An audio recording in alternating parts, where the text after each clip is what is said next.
Good evening, ladies and gentlemen. Welcome to another Smoker Show. And judging by nobody complaining so far, I think that all the streams are actually going out as they are intended to. So welcome. Season 2, episode number 15. We are going to be discussing DIY today. Just a couple of news for you. Today, we had a big announcement from the administration calling for defunding of the World Health Organization. Now, if you've been involved in vaping in any given time or been advocating for this product, you'll know that this is an important step. The World Health Organization, obviously, when it comes to vaping and other stuff as well, too, but we're going to keep it focused on vaping, has been very anti. A lot of these propagandas that we're seeing across the world, right, because this is the World Harm Organization, as I call it, come from this organization. It is an organization that's been run politically and not based on science. And all the real scientists and all the true public health heroes I've talked to over the years, from Pelosa, Farsalinos, Clive Bates, Dr. Siegel, everybody, Jeff Steyer, big political think tank, NDC, everybody has pinpointed a big problem for the anti-tobacco harm reduction movement back to the World Health Organization. So I don't know where the funding from the WHO comes when it comes to the United States. I know that we give millions of dollars. I don't know if it's even possible for Trump to do this, but the fact that it was mentioned in a press conference today, I'm not going to make this political. Whether you like Trump or not Trump, this is not the issue. What we're talking about here is actually taking money, dumping money into an organization that does nothing for public health. And in turn, people like the U.S. Surgeon General, Jerome Adams, quotes on Twitter that he makes policy based on the information that he gets from the WHO and the CDC, right? So you can see how all this is coming together for us now. And of course, if you're like me, get on Twitter and let's spread the word. The next goal of this administration should be to fire the Surgeon General or for the Surgeon General to resign. Big movement this past week. A lot of exciting stuff. So there's my co-host, Mr. Phil Busardo. How you doing, Phil? I'm terrific. You are going to be so happy when Jerome loses his job. Yeah. I'm going to have a party. There's going to be a party at your house. Absolutely. There is no doubt about it that I am going to have a socially distanced party at your house for sure. We're going to have a big old party when he's out, and listen, and rightfully so. Okay. I don't, I'm not an unfair person. I'm not going to target somebody unless I believe that they're harming. And today I had a very, very brutal tweet, but 100% accurate, okay? So my tweet today was when Jerome Adams was in Indiana, there was a huge HIV outbreak, and because of his religious beliefs, they delayed doing a needle exchange program, and people died, okay? When him and Pence eventually implemented this product, this notion to do needle exchange, the HIV rates started to drop, and of course, the situation was remedied. He did the same thing with tobacco harm reduction. With the EVALI cases, he came out and he said, stop e-cigs, they're causing all these lung illnesses. And now with COVID, he was giving us wrong information of how to protect ourselves. So it's not that, yeah, of course I have the vaping thing inside that's driving me, but the truth is that this man is a public health disaster, not a public health hero. So that's what I have. Mr. Bill Tarling put he does the vaping news posts on tasteyourjuice.com, and he put an interesting one up today. And I actually went to the article and I posted it up on Facebook, and it's the obsession with fake epidemic distracted from pandemic preparedness.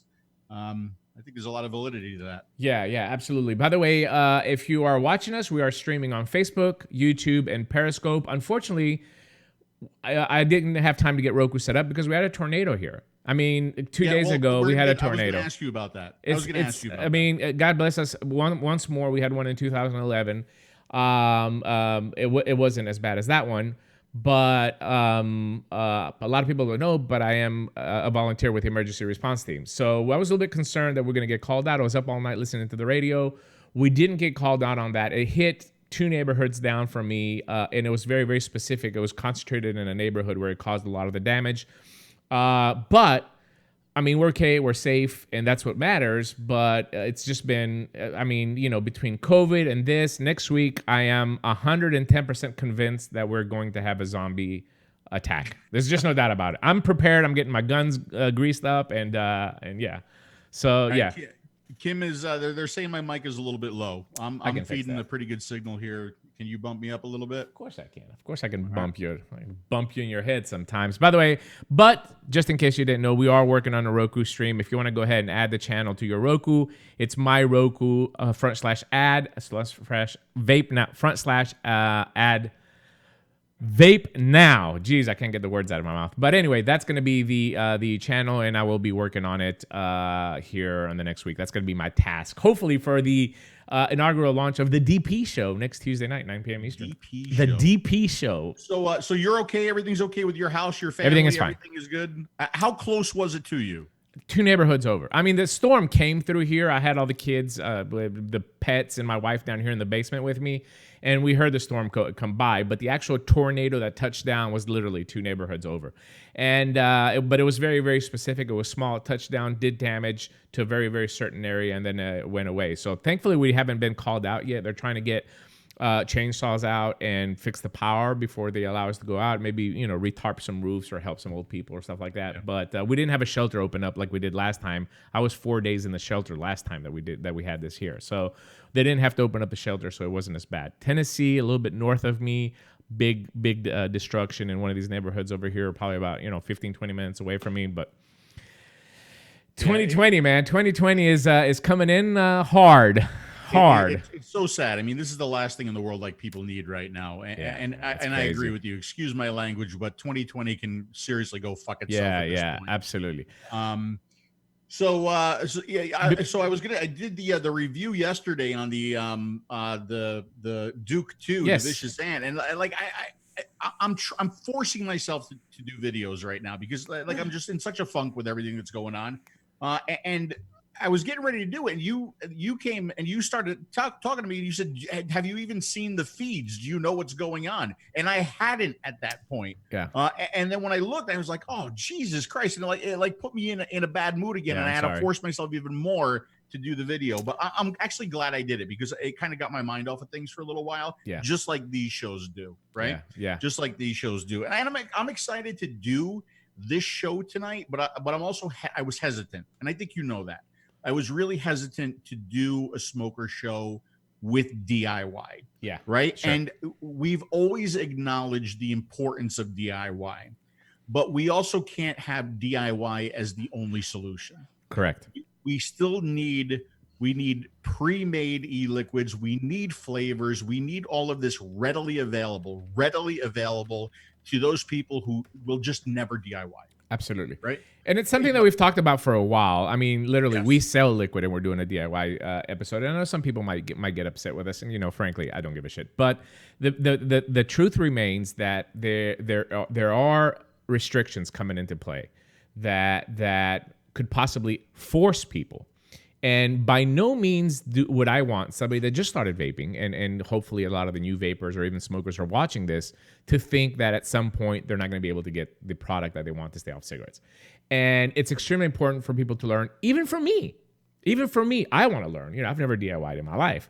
So for various reasons that we're going to talk about later when we bring our guests on. But I think it's extremely important for people to understand how to do it, if they need to do it, even if it's just a hobby.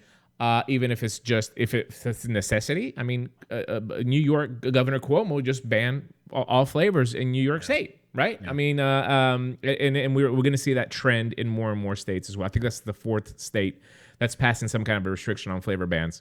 Yeah. And you know what? This might be like a really ideal time to do this show, because if people pick this up as a hobby or just something to do at this point, it might give them something to do.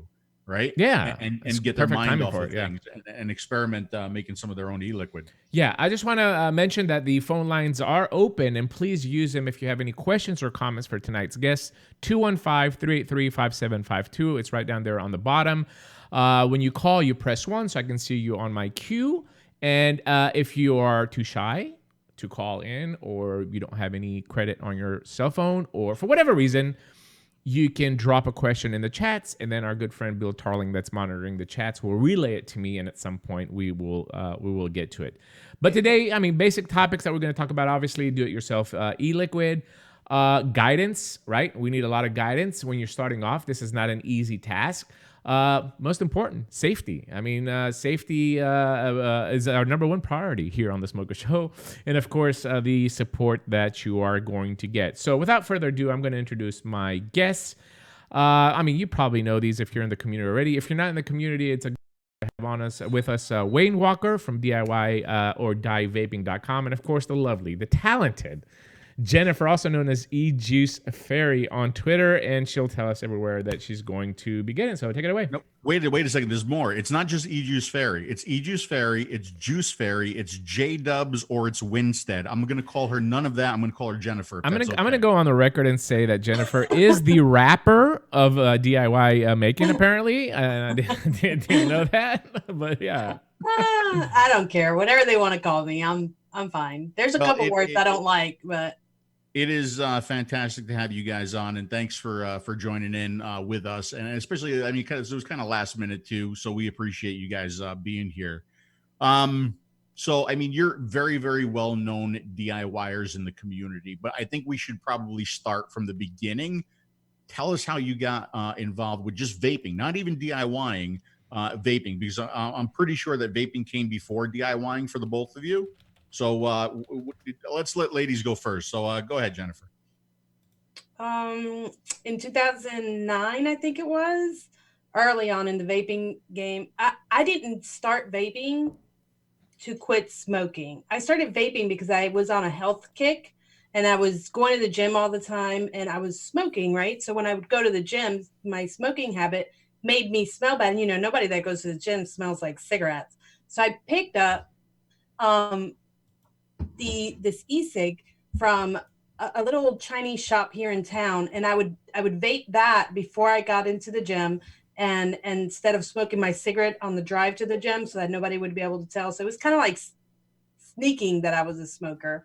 Go to the gym, do my workout, and when I left the gym, I would vape in the parking lot, and then I would get in my car. And back then, everybody thought it was just water vapor, including me. And I would drive away and then light my cigarette on the way home. So that's how I started vaping. And that just evolved to where all of a sudden, you know, 2 or 3 weeks in, I was noticing that it tasted good. You know, it was like, oh, I like this taste. So I went, they had magazines or it might've been on my cell phone that I was looking for something else that was going to be better than that. And I think what I found was a lot of reviews on the blues, and it was still, the blues was made here in North Carolina. It was an independent company and they weren't big yet. And they would send you this little box and it cost like $57 for 2 little batteries with 3 little, it looked like a pack of cigarettes. And that's what I started vaping on. And my journey I vaped on the blue I was the lady that they still say around here, you've been vaping since before it was cool, you know? Yeah. And I vaped on those for about a year.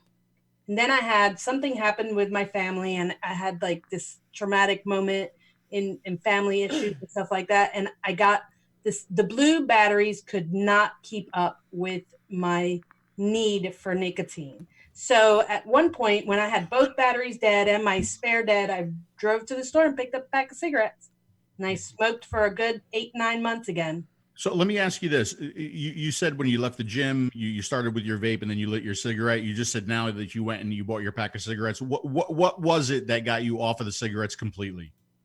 The second time, when I got back into vaping, the second time, things had evolved.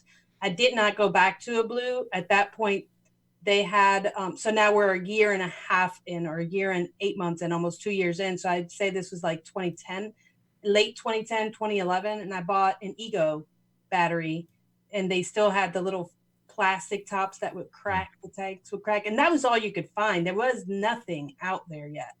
There was nothing. Yeah. I always say, like, if you started vaping back when we started vaping, you had to be dedicated to the cause. You really did, because it's just so much, everything is so much better now. The equipment, the gear, the usage, everything. I couldn't even believe I thought that it tasted good. Yeah. Yeah. I mean, that's hard to believe. I remember the VV Novas. I mean, I've been around for quite some time. Yeah. So I remember my first Pay Fun. I'm having some stuff shipped to this house in Florida. Dimitri and I are going to do a cardo punching tutorial and use cardo tanks. I think that I should rem- be. and I was a cardo person. I was not a dripper person. So I went from the ego pens to cardos, Yep. and then the ones that had the plastic outer rim that you were supposed to somehow fill up to wet your cardo. Those things never worked. I still just wet from the top, even though I was supposed to have this ring thing that I was supposed to be able to suck liquid into. That didn't work. That never worked. Did you do the Taran spin? Remember that, where you spun the cardo around? It was supposed to force all the e-liquid into the filling material. We did some crazy things back then, folks, to get this stuff to work, man. But it's a lot better now. So how about you? You used to drink the juice more than you were vaping it. Also, well, we're going to talk about the safety. When we get to safety, please do not drink the nicotine. Okay. So, Mr. Wayne Walker, how about you? How did you get involved in vaping? What's your story? I smoked probably from like 17 until my early 20s. And I remember coming home from school one time. My dad was also a smoker his entire life. But I remember coming home from school and seeing he had one of those cigalikes that you got from the mall that were like $150 at the time. This was when they were more of like it was a new technology, but it was more of like a novelty technology. And it was very expensive, prohibitively expensive. But he always wanted to quit smoking. Nothing ever worked for him. So he bought one of these things. And I remember seeing it and thinking it was pretty cool. And then I go back to school. I come back again.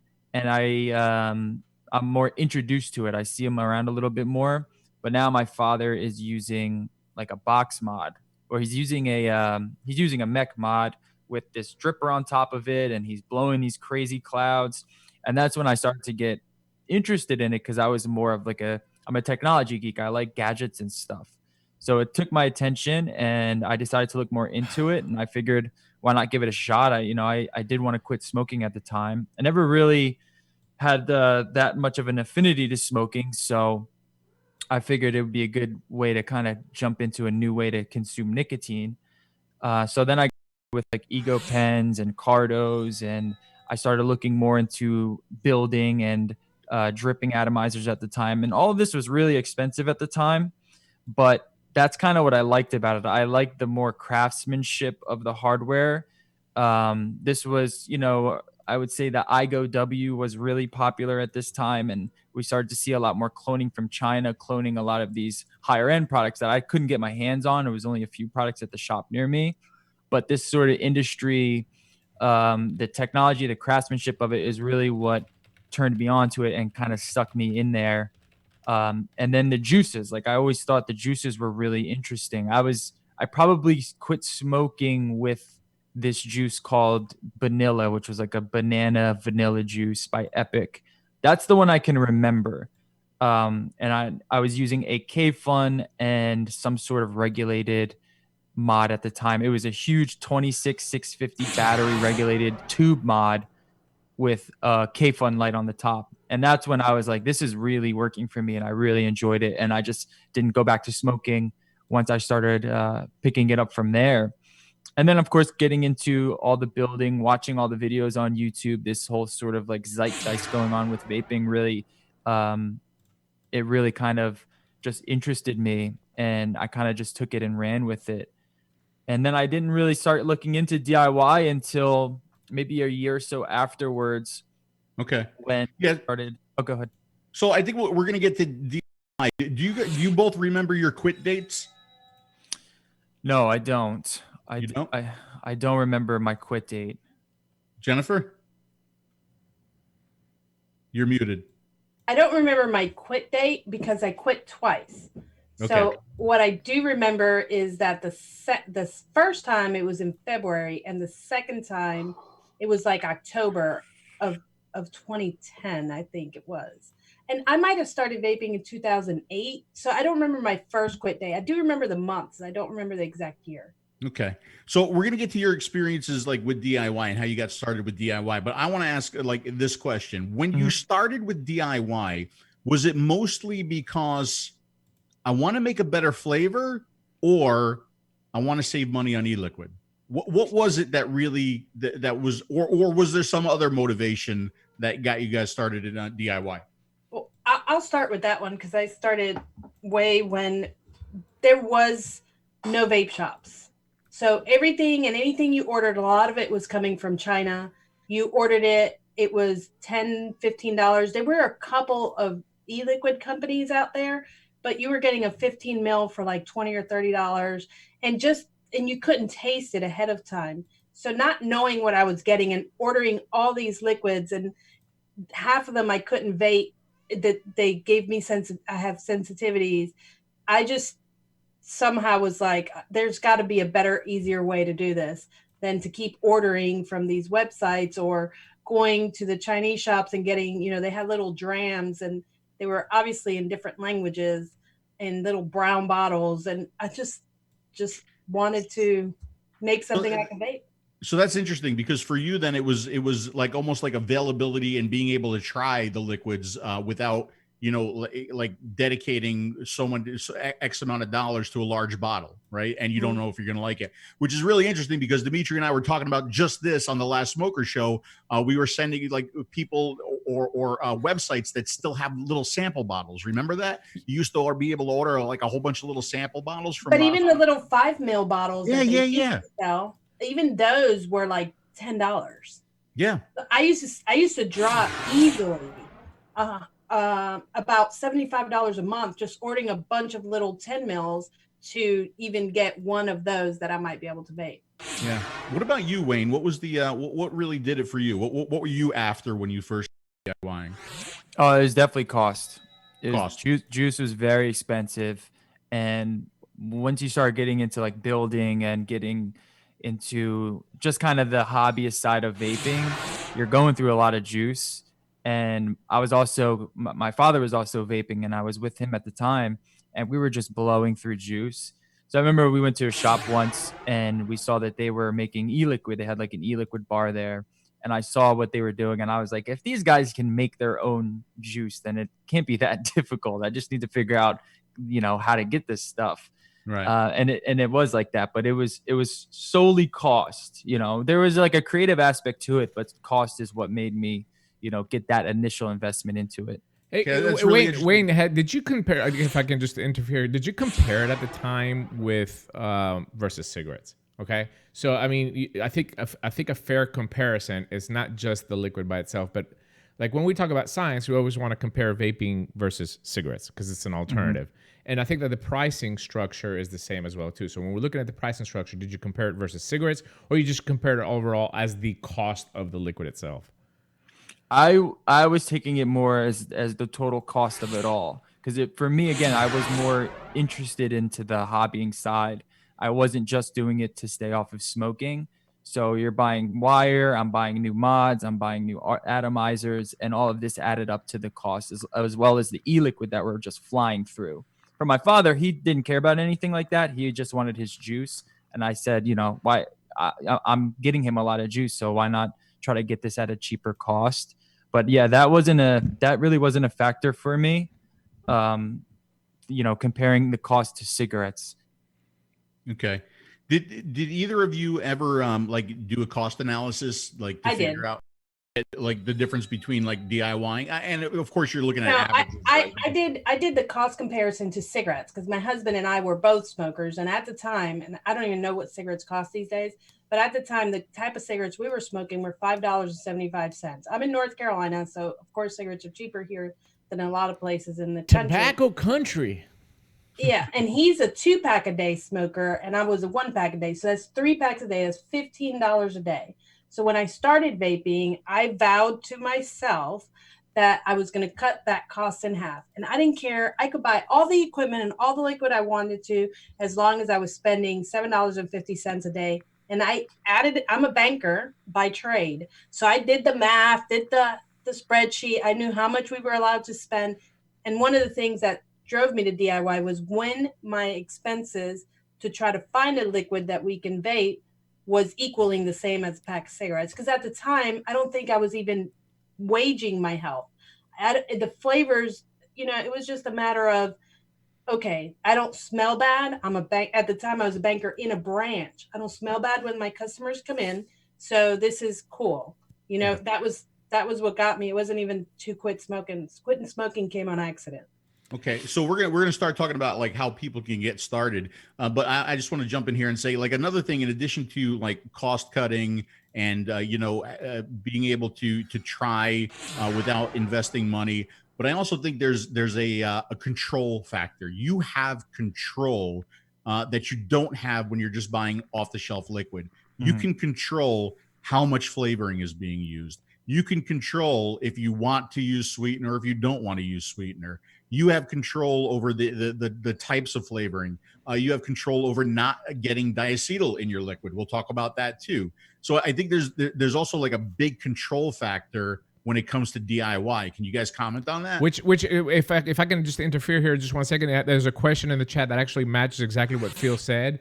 And 203, I see you on the switchboard. Just hang tight. I'll get to your phone call in just a second.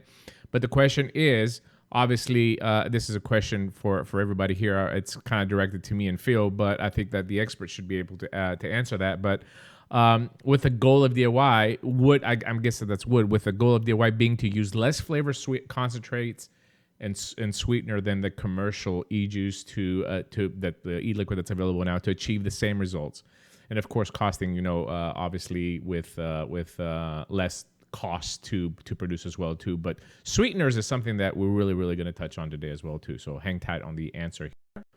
And there you go. Take it away, guys. Whoever wants to go first. All right, so yeah, let's talk about. Do you have comments on the on control and like being able to adjust and use exactly what you want to use? I think what Phil's saying, even at the time when you started the DIY, was that a concern of yours of like what exactly you're putting inside the bottle? No, when I started, it wasn't because I started when we were doing it very unhealthily. Only place we had to even congregate was ECF. And the flavors we were getting were a lot of the store flavors, Loran's, until we discovered that we can buy Flavor Art. And then Capella, as long as you didn't say you were doing anything with vaping back then, they would sell to you. But if you ever asked them anything about vaping, it was over. And then we found TFA, and it was all like a scavenger hunt, like an Easter egg hunt. Yeah. So that wasn't a. How about you, Wayne? That came later. Yeah, for me, it was a little bit later, and then it started to play much more of a role in me starting to preach about DIY and me starting to really kind of preach its messages. Because I didn't really even think about how much control you would have creating your own e-liquid. I was looking at just cost and just how I can get like a good flavor that I want, kind of just playing around with them. And then once you start to learn about the industry a little bit more, you learn about the concentrates and the compounds a little bit more. Then I started to realize, wow, there's a lot more control here, and not just your VG-PG ratio or your nicotine content. You can really control what you put into your lungs that you just don't get if you buy off the store shelf. Right. And, it's interesting that both of you say that like control really wasn't an issue when you first got started. But if you think about it, when you first got started, there may not have been like all the different kinds of e-liquids that we have now. Like e-liquid evolved. I mean, when we started, it was all like it was 70-30 PG with decang, right? And no sweeteners. And high nicotine. And then we saw an evolution of e-liquid. We saw higher VG content. We saw more flavoring. We saw more sweetening. Now we're seeing salt nicotine, right? So I think e-liquid has definitely evolved, and it's not as simple today as just going out and buying an e-liquid and using it in any device that you want, right? It's different today. Right. Yeah, but it was just as difficult back then, because now you find a lot of high VG juice and very low PG. And back then it was the total opposite, where everything was high PG and low VG. And if you wanted higher VG, you needed to dilute whatever liquid you were buying. So you had to go higher nicotine, dilute it in half, which you lost your flavor, but then you got a little bit more clouds and less PG. I love PG. I love PG and nicotine. Me too. Nicotine is a wonderful substance. It really is. And I do want to address just a couple things from the chat here. This is from Vinny Vape's review. What's up, Vinny? Why would you advocate commercial juice and paying $30 for 100 mil? Is the convenience really worth $30? Is commercial juice really the way to go, or is that you're paying because that's how you pay the bills? I think this was addressed to Bill. Bill does not sell juice. We sell juice, and we're doing a DIY episode. I think what's important here to understand, Vinny, and I think for everybody that's watching, every facet of the vaping industry is important. If I want to pay $30 for liquid, I'm going to pay $30 for liquid.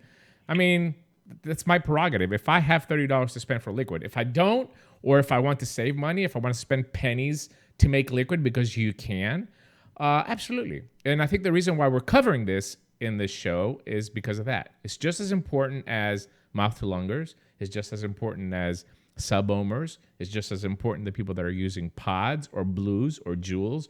It's just as important somebody that's using a $700 mod that does exactly what a $30 mod does, okay? I think that the goal here is that every aspect that's built this community over the last decade is important. And information, correct information, safe information, accurate information is extremely important to be put out there. And then you make the decision as an adult. Like, I don't think that within our shows we tell people that there's a right way or a wrong way to vape and there's a right way or a wrong way to spend your money. It's about giving the information, and then you, as an adult, I'm assuming you're an adult watching this, or trying to act like an adult, will make a decision on what you want to do next. And but at least you have all the information there. So I just wanted to clarify that out. I hope I addressed what Vinny was saying. And I see that there's a couple more questions out there. But anyway, let's get back to it. Phil? Can I touch on that? Yeah, sure. I DIY, but my husband doesn't even know how to change his cotton. Yeah. I mean, my sister does not DIY, and she's stuck at the keys with no liquid right now. And, you know, sure, it's convenient for me to send her when she needs it, but it's also convenient for me to find a liquid that she can purchase that's close to what I make, so that I'm not under the gun and having to put something in the mail for her when she runs completely dry. So everything is important. And I've come to learn that more and more, the more people that I convert, because everybody's not going to want to DIY, and the people that don't want to DIY don't need to be smoking either. Yeah, I agree. Okay, so let's get to this. But before I do, Dimitri, I would like to address something very, very important on the chat. T Bisco is also vaping Watermelon Peach 12 milligram, the number one selling Watermelon Peach 12 milligram. He That's says a nice very plug. delicious. That's a nice And plug, I agree with you. That's a nice plug, T-Bisco. but Thank you very much. T-Bones would do much better if he was vaping the my delicious God. Menthol citrus from Dash Vapes. But anyway, take it away. So Wayne and Jennifer, people want to get started. Like, not a lot of people know this, but I actually did a fair amount of DIYing when we were developing the B line of e-liquid. Wayne, remember when we were talking about the book that's going to come out? Yeah, well, that will definitely be in the book. When I do something, I do it to a certain extreme, right? I go over, like, I bought. He's anal. Yeah, I did. I bought magnetic stirrers. I bought the shake stirrers where you put it on and it vibrates. I bought digital scales. I bought electronic pipettes. It was like ridiculous. Okay, what do people really need to get started and to do this? And I want to keep talking about safety as we do this. So take it away. Oh, Wayne. To be honest, you really only need a scale that goes down to 0.01 grams. There's a really cheap one on Amazon that everyone recommends. You can see it right there on my screen, the LB501. I'm going to make a t-shirt with that beautiful scale right on it. You need flavorings. You need a bottle to put it in. And, you know, you can get gloves and goggles if you really want to protect yourself. And you need your bases, your VG, PG, and your additives. But that's it. That's all you need. You don't need whisking things. You don't need ultrasonic cleaners. You don't need pipettes. You don't need electronic pipettes. You don't need triple beam scales. It's really, we've been able to get it down to a science where that's all you need. That's what everyone is using. So if you were to find a recipe online, you just put the values in, you drip it into your scale, you're good to go. Give it a shake, let it sit for a little bit, and then that's it. And then you have, you know, quote unquote premium e-liquid. Yeah, and I like to touch on the volume as well. A lot of people still can get started with volume because a lot of the companies will still sell you a couple of syringes, couple of bottles, you know, in a kit and stuff like that. And it's okay to start that way. But I'll tell you what, those syringes cost about $10 for a box of 100. A scale costs like 35, right? But the thing with the syringes is cross-contamination. So you can get one flavor mixed into the syringe, and even washing it out and stuff. I mean, You can't do it. I used syringes for a really long time. I hesitated with the scale. I'm one of those people that don't like change, right? So Wayne's been using a scale forever. I've only been using a scale for two years. So I mean, I held back to my syringes, but it doesn't matter how you start. If you need to start really cheap, do it with a couple of syringes till you get that $35 or buy that scale. Okay. Now we're going to show a lot of links. We're going to talk about a lot of links. Don't worry about like having to jot these down. Okay.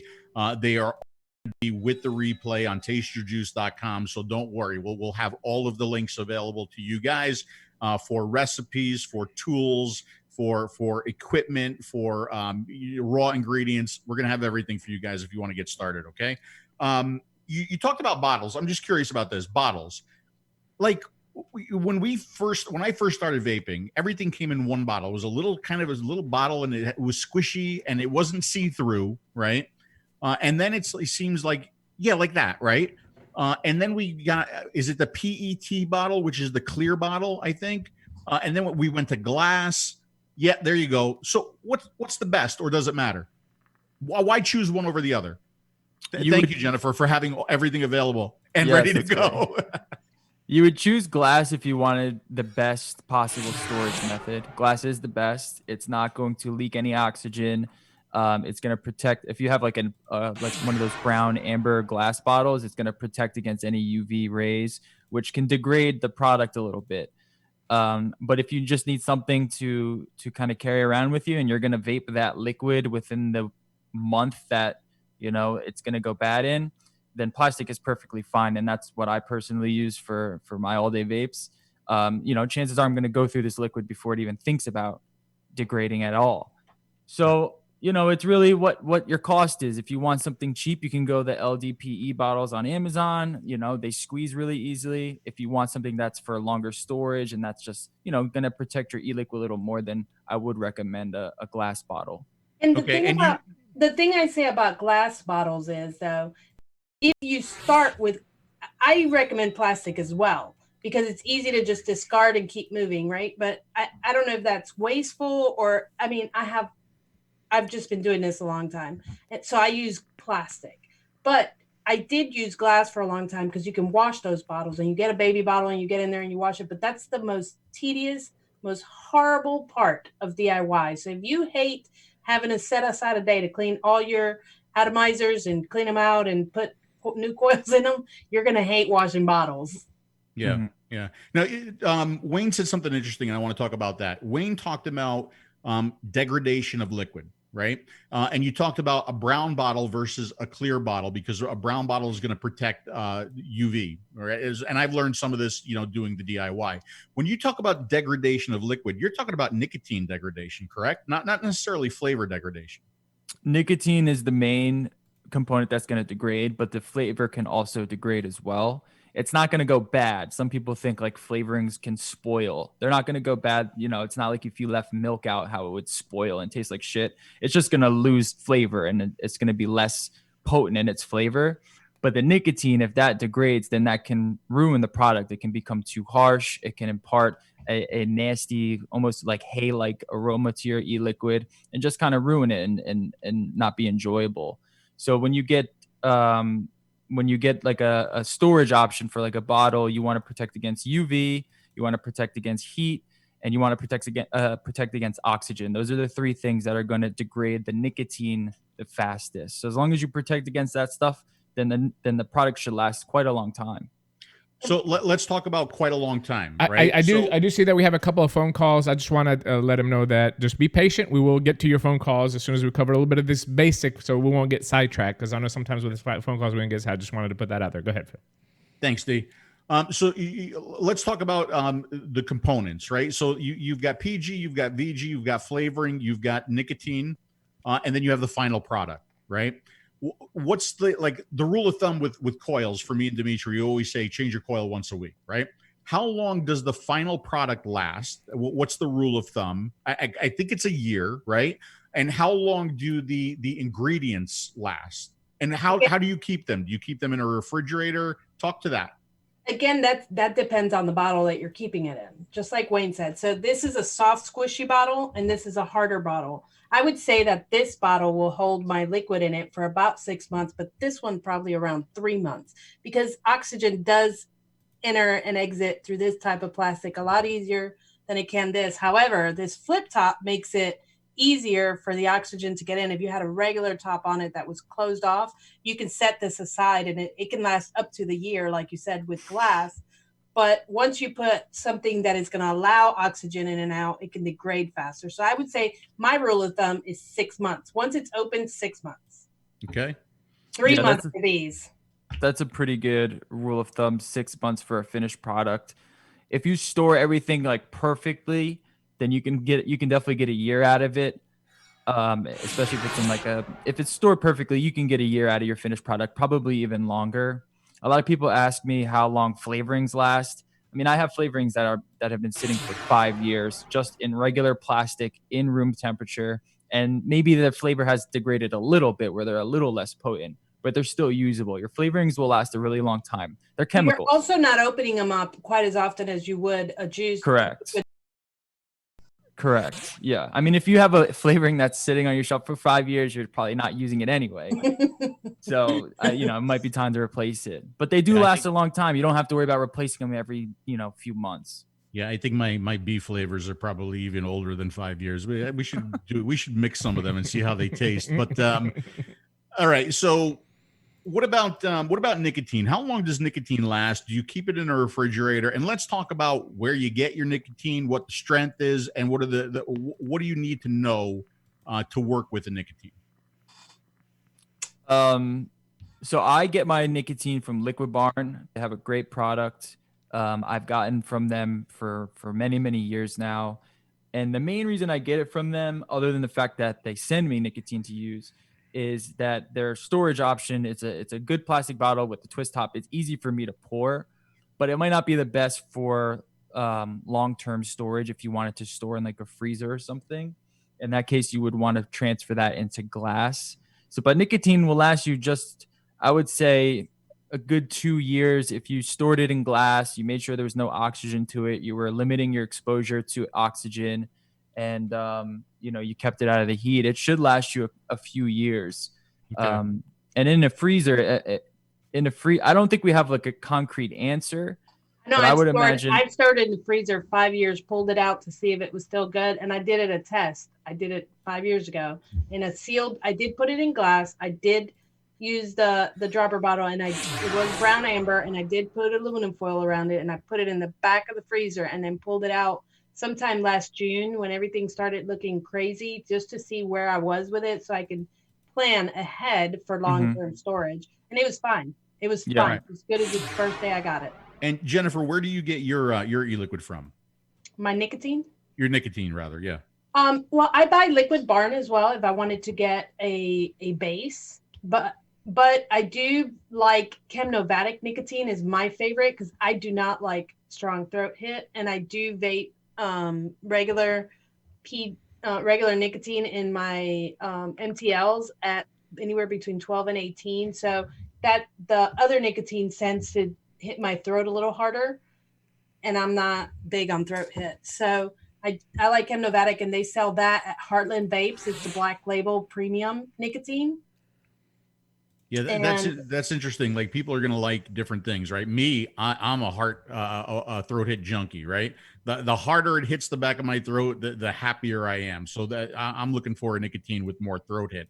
Now, we've seen, Dimitri and I have been to e-liquid labs, and we've seen e-liquid production, and we've seen the cutting rooms, okay? The rooms where they cut the nicotine, where it's like full on hazmat suits, masks, gloves with emergency showers. That's not what you guys are using, right? No. What's the difference between what they're getting in that versus what you guys are working with? they're getting pure nicotine, and pure nicotine is such a volatile product that it's been a rule in mostly any forum that I've been to that if you even talk about it, you're going to get banned because it's so dangerous. It's so volatile. You have to have the right equipment. You need a lab to work with it. You need to know what you're doing. And if you're asking around on an internet forum how to use pure nicotine, then you shouldn't be buying it at all. So what I get, the highest strength that I have gotten is 250 milligrams. But even then, that's not what I use. I use a 100 milligram nicotine base. And I mean, that is going to last me years with just a liter of it. I mean, I'm at a 2 milligrams with my personal juice. That bottle is going to last me years if I were to vape the whole thing, if it doesn't degrade by the time I get to the end of it. So there's no reason for anyone to be using that type of nicotine unless you are a manufacturer and you have a lab and you have a fume hood and you have a safety protocol, you have insurance. You know what I mean? Like it's pretty volatile. Including life insurance. Yeah. I mean, you don't want to mess with that pure nicotine. So 100 milligrams would be the maximum anybody ever needs to buy. I've only gone to 100. Wayne does some commercial mixing, so for him to get 250 is one thing. I would never buy 250. I also know there's some nicotine salts that only are in 250. So that's one of the reasons why I had the 250. But yeah, I also just go with the 100 milligram. There's no need to go any higher than that. Max. Right. But I wouldn't recommend anybody starting new to start even with 100, like right off the gate. Right. And would you say that like most of the recipes, and we're going to share some recipe websites as well, would you say most of the recipes are designed for 100 versus 250? It doesn't really matter. That aspect is irrelevant. It's really just how much you're going to use. You know, it's just the finished product, because you're still, if you have a 100 milligram base, you're just using less of it than you would like a 48 milligram base, and 100 milligram you would use more than a 250 milligram base. So that's not really, don't have to really worry too much about that. Okay. Because so in the calculator, you get to pick what milligram base you have. Yeah. Okay, so you said something really interesting, and I'm sure like maybe you confuse some people. And so we heard how much you add, right? And we also heard calculator, right? So there are definitely tools out there that will help you do this. I mean, it will tell you how much to use based on the information that you plug into the tool, correct? Mm-hmm. Yes. There's no, when I started, we used a calculator, or even more dangerous part. I used to literally buy 48 milligrams nicotine. I used to take my bottle, eyeball it, fill it up to about right here, eyeballing to about right here, put flavor in it, and then fill it up with VG at the top. Oh boy. Now that was not safe. So that's how. When I was doing DIYing, I used E-Juice Me Up. Is that what people are still using, or is there something different? No, huh? Did I just show my age? No, but that's E-Juice Me Up is a good program for sure. Okay. But most people are just using you lose everything. Yeah, I had a bad experience with that one. But most people are using web services. So there's eliquidrecipes.com, and then there's all the flavors. Eliquidrecipes.com is the one most people will use because it's free. All the flavors is a paid one. It's more of like a recipe showcase site. But that's the one I think most people use, just because you can share your recipes. It's easy. As long as you have an internet connection, you can get to it. But E-Juice Me Up, and then there's like Hot Rod's Juice Calculator. There's a couple other ones that are PC only. There's none for Mac yet. Those are good if you don't want to be online all the time for whatever reason. Other than that, it's eLiquid Recipes is pretty much the default that everyone uses. And let me use a disclosure on that. If you're creating recipes and you're new to creating recipes, how about make it private so that it doesn't load up with all the other recipes? People don't know how to hit that little private button, and that way people don't mix up your things while you're experimenting. You know what I mean? Because you don't want people to say, oh, their flavors stink. It's bad. It's just put it in private. Right. Let me pull up a couple of questions before we continue here, Phil. Yeah, Just pull up a couple questions from the chat that I've been collecting here. Okay, this was the flavor one. I'm going to wait till we get to the flavors. Would high PG versus high VG change the shelf life of a liquid, since we touched on that just now? So I want to address that question. High PG? Yeah, high PG versus high VG, would that change the shelf life? Like how long would the liquid last if you had higher PG in a recipe versus higher VG? Yeah, it would a little bit. I don't know if it would change it enough to warrant anyone Changing doing the rule that. of thumb. Yeah. It doesn't warrant changing the rule of thumb, even if it does save it a little longer. Yeah, because what the VG does is it sucks in oxygen, so it's gonna or sucks in moisture, and it's gonna suck in any moisture in the room, any air of humidity. It's gonna suck all that moisture in, and water is like the devil to e-liquid. So a higher VG would just allow it to suck in more moisture, but I don't think it's gonna do it to a point where you would want to change it too much.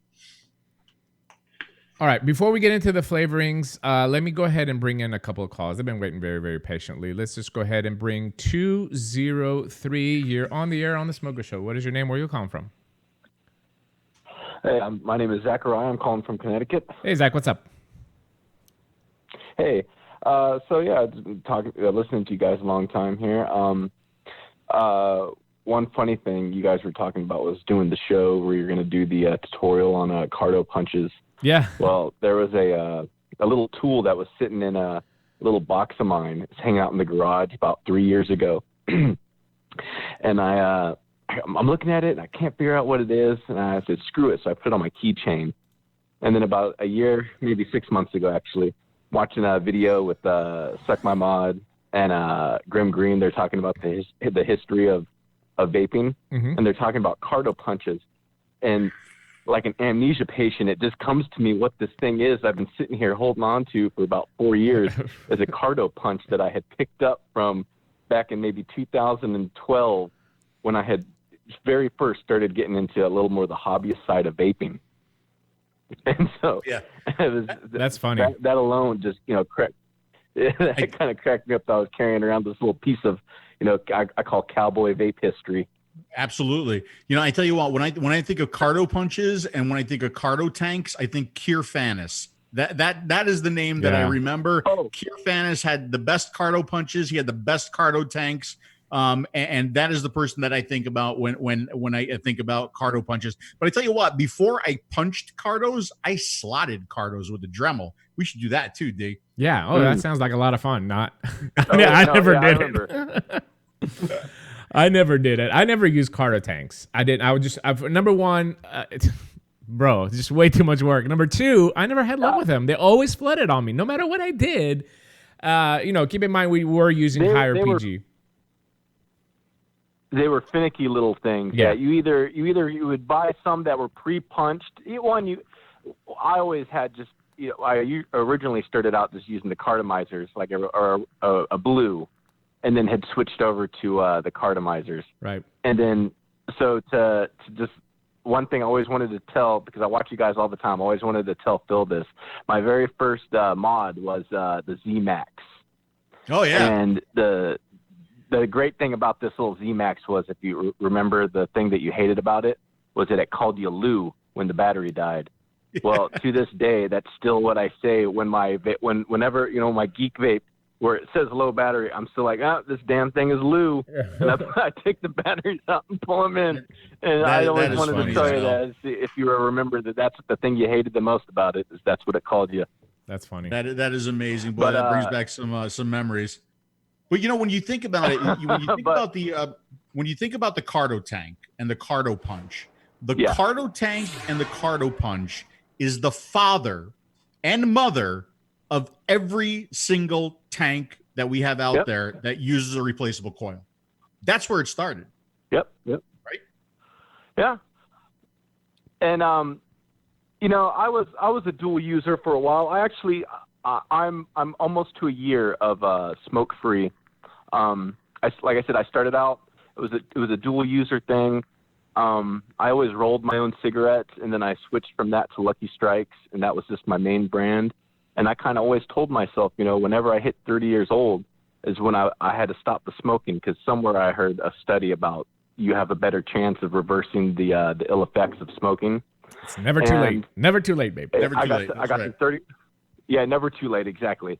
So, from there I was 31 years old, and I stopped. I got a Juul.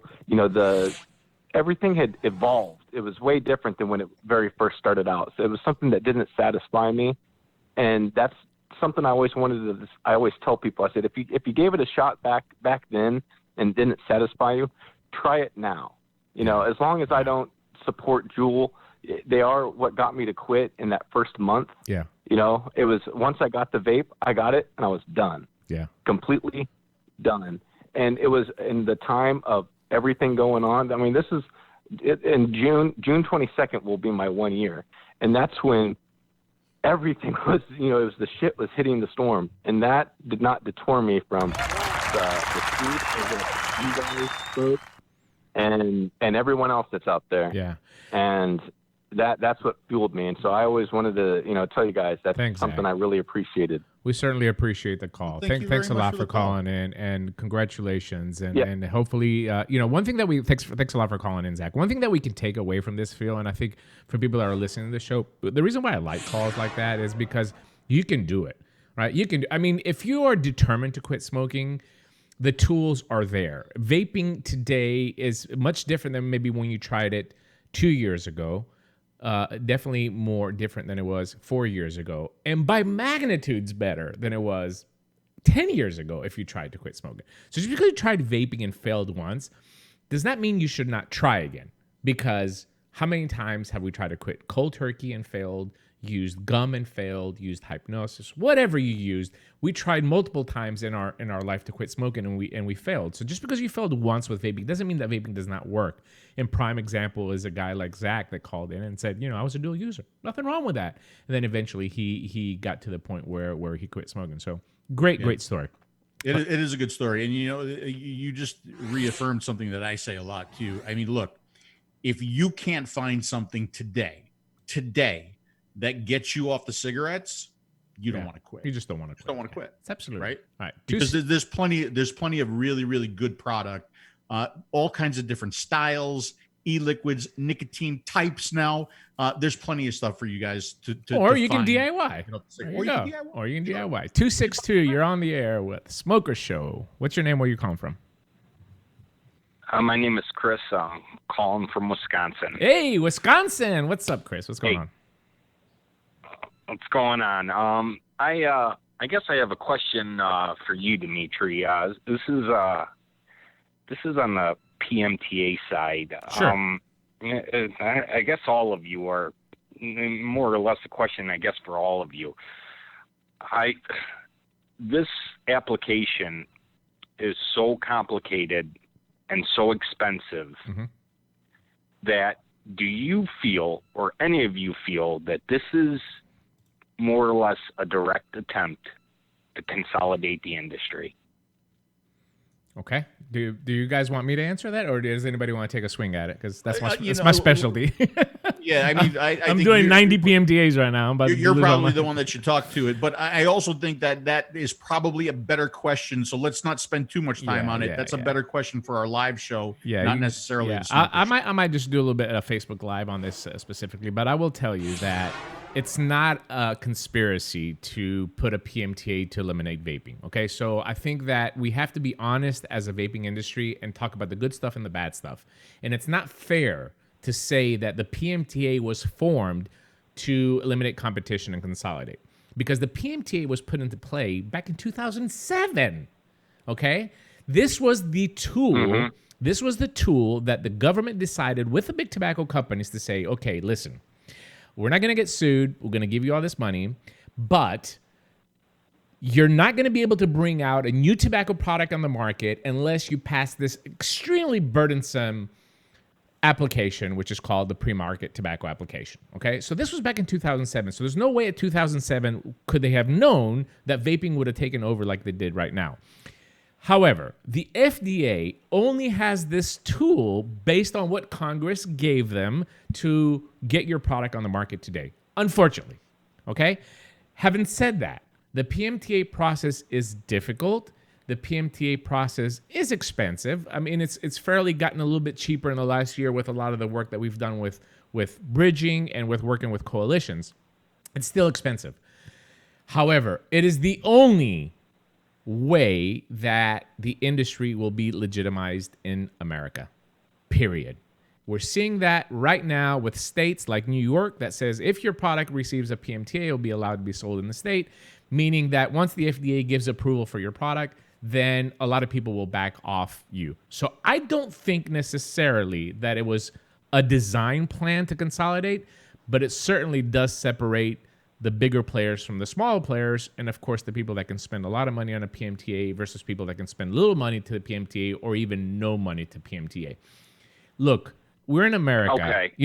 We're in America. So unfortunately, the moms and pops model has been destroyed by the government across all facets of it, all industry, right? I mean, you have to agree with that. Walmart and Amazon and Target and all these took over and ruined all the small mom and pops businesses.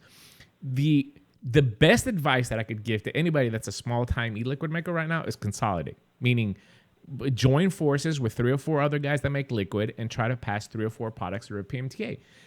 Put your ego aside, put this, and try to work to get a PMTA. There's ways out there to do it, and that are not in the millions that can legitimize your product and put your product on the market that people are vaping and get the government off our backs. I hope that answers partially your question, and then hopefully I'll do a Facebook Live sometime this week and I'll dive into the PMTA a little bit more. No, that answers my question. What I'm actually also hoping is that this will stop flavor bans. Yes, absolutely. Once stuff becomes legitimate No on doubt. the market, that even some of these states that have already done flavor bans, Absolutely. that hopefully that this will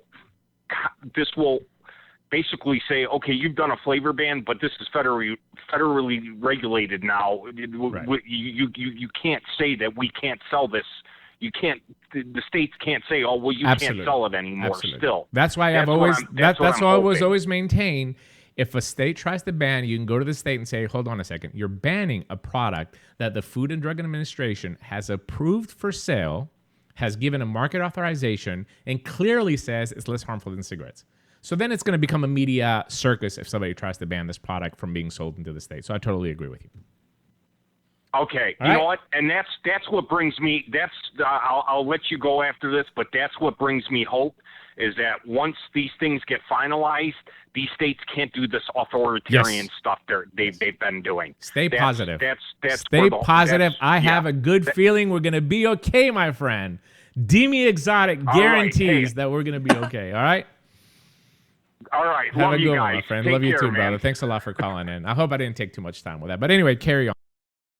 Lines are open. Don't forget, the lines are open. 215-383-5752. I would love to get some DIY questions in, so feel free to call in. Absolutely. I think we're gonna start heading into flavorings here. But before I do, I just want to ask you a question. Number one, have any of the bans, flavor bans, any kind of like vaping bans, have they affected you and your ability to get product? Number one, and number two, has the pandemic affected you and your ability to get product? Not necessarily me, but one of the things going off to the last question, DIY or die, and what I've tried to build has always been sort of a reaction towards the mainstream vaping industry. I mean, I've been following Dimmy since he started, and I've always listened to where the industry was headed and kind of just the avenues that the industry was taking in terms of regulation. And I always was skeptical of its future and, all of the crazy flavors and the crazy marketing. I knew that there was a time limit to the industry. So I wanted to build something that almost preserved that aspect of vaping that allowed people to kind of relive that if they wanted to. They wanted to come to DIY. It might be the only option to relive some of the flavors that you enjoy. Then they might not be on the market in the near future. And I wanted to create DIY as sort of a reaction to that. What I expect was that a lot of the things that we use, like these big flavor houses, we kind of take for granted. And these are flavoring companies like Bowl City Flavors, which is where I get a lot of my flavorings, Jungle Flavors, or formerly known as E-Cig Express. These are places that hold, they carry TFA, they carry Capella, they carry Flavor Art. They operate on sort of really small margins, and they have to carry inventory of thousands of products, many of which don't really sell that well. right? They're going to sell a lot of strawberry. They're going to sell a lot of blueberry, but they're not going to sell a lot of like fig. They're not going to sell a lot of anise, just some oddity flavors that are out there, but they carry them because that's what they do. So what we see is a lot of things going out of stock. And what we see is when things like the pandemic happen and there's a big market shock, there's a tightening effect. And it does seem to affect some people getting certain ingredients. So I've always been a proponent, be proactive. If you think that you want to vape the way that you vape today in the future, then it's a good idea to learn the trade of DIY and maybe get some ingredients to make your favorite recipes. That way you have some of that peace of mind and you don't have to worry about millions of vapors trying to funnel to these small companies that operate on small margins, that have small teams, serving millions of different products all over the country.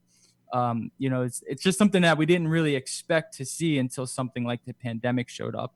And then something like when we heard a lot about the bans, a lot of people started to head to DIY and it started to choke the industry a little bit, the DIY side of the industry. So it does affect it a little bit. And I can only imagine if things were to really ramp up across the country, it would only exacerbate the problem.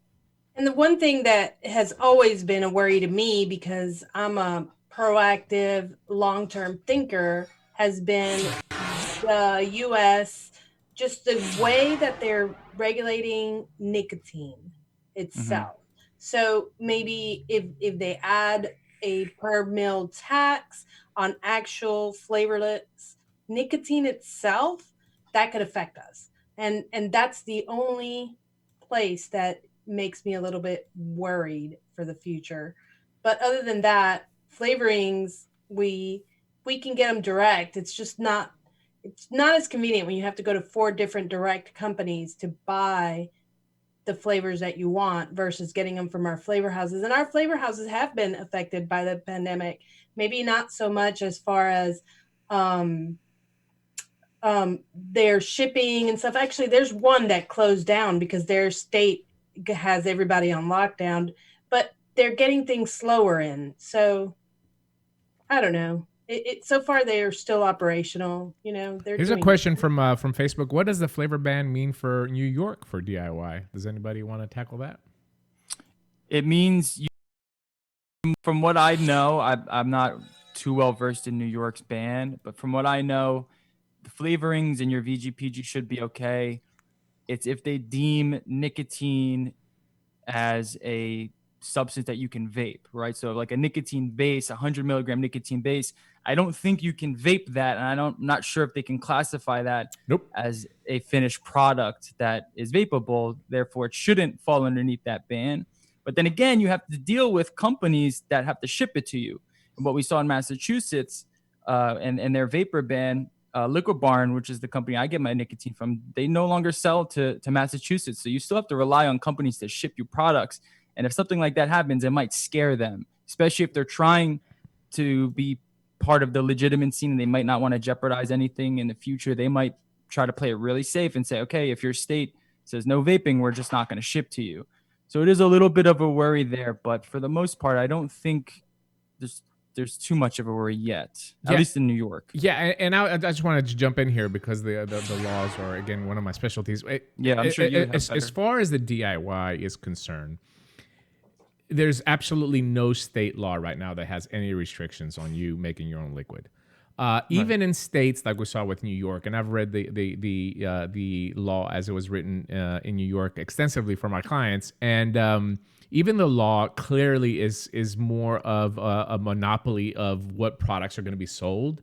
That's why I'm calling it the Jewel Bill. What was written in New York, it clearly talks about refilling tanks and open liquid and any kind of form of open liquid, and it's basically a shutdown of the competition. Okay, which a DIY, no state could ever possibly be able to draft language that would cover all that.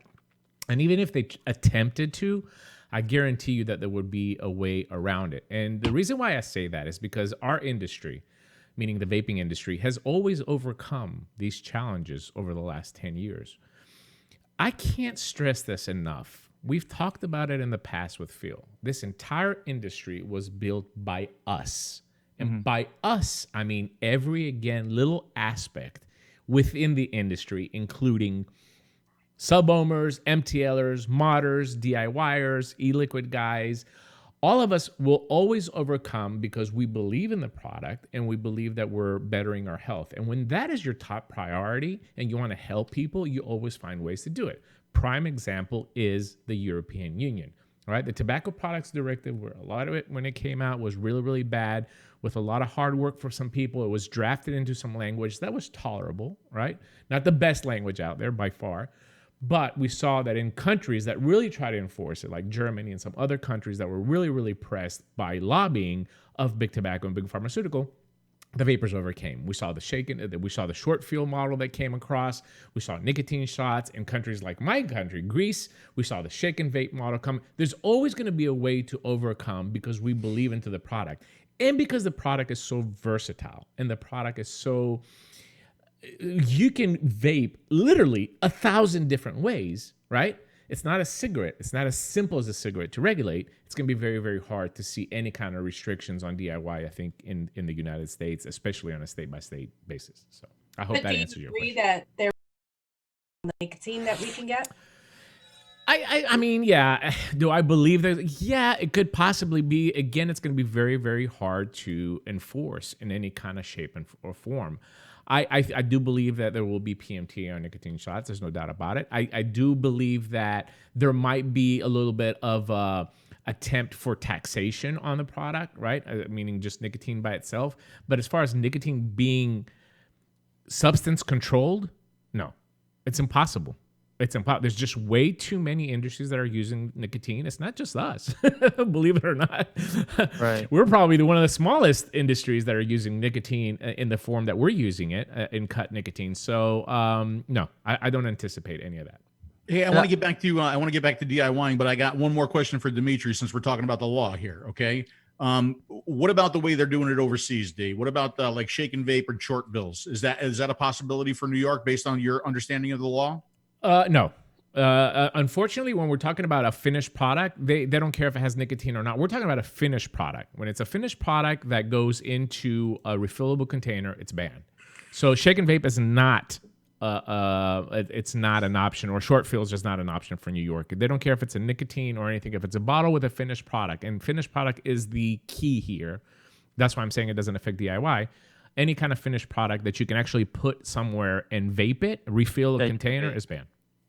So, like even shake and vape, like because you're not buying a finished product. No, shake and vape is completely different. Again, I think that the shake and vape model, as much as I hate it, I think that there is a possibility for the shake and vape model. The problem with the shake and vape model is that unfortunately our country will be very, very hard to adapt it versus the European countries. It's a lot of work. I mean, shake and vape is a lot of work. You literally buy the flavoring in a 60 ml bottle. You have to add PG, you have to add VG, you have to add nicotine, and then you shake it. But guess what? You can't vape it because depending on the flavor that you're buying a custard, you're going to buy a heavy tobacco or naturally extracted tobacco. You're going to have to let it sit, right? You have to sit it for 7 days. The strawberry malt, not strawberry, but the bread pudding that we had in Greece from the Bromance line actually started tasting amazing 15 days later. Remember, we were at a shop and he was telling us a guy had it sitting for 2 months, right? So, I mean, I can't imagine in a country, again, don't take this the wrong way, but it's the truth. In a country where we literally go through a drive-through for everything in our lives, that people would have the patience. Now, if that's the only thing that you had, I think that certain vapors would adapt to it, but I think a lot of the people would go back to smoking, which is really, really unfortunate. Oh, yeah. When I started doing the one-shot stuff, it was one of the things that I constantly wondered was how many, if this were to be the only option, how many would go back to smoking? Because it's just not an option for some people. They're just, no matter if it was easy as just pouring it into a bottle and shaking it, there's still some people that aren't going to take that work and go back to smoking. But I did want to talk about quickly, going back to that one thing. There are, in terms of like nicotine and access to nicotine, I know personally there are companies that are working very hard to ensure that nicotine is a product that you could be able to buy.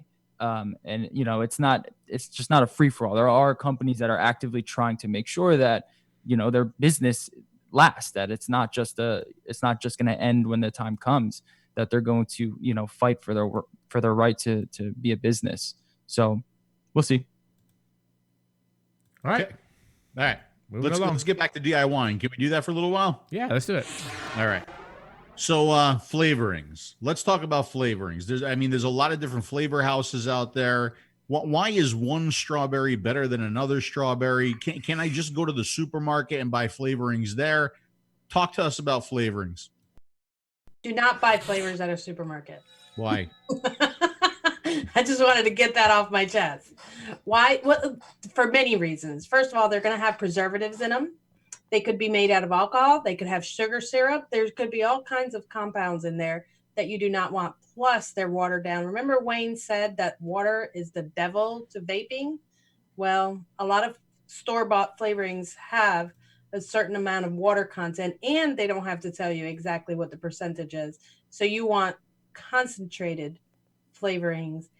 And I mean, they're easy enough to get, and there are very legitimate companies that you can get them from. If you can make it as easy as you want or as difficult as you want. There are 4 flavor houses that I would say would be the best flavor houses to begin with, and then all the rest you can dive into that later if you want to be, if you want to be crazy like me. So what are the 4?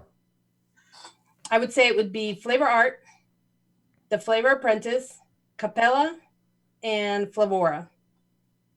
Those are the 4. Wayne, And would you agree?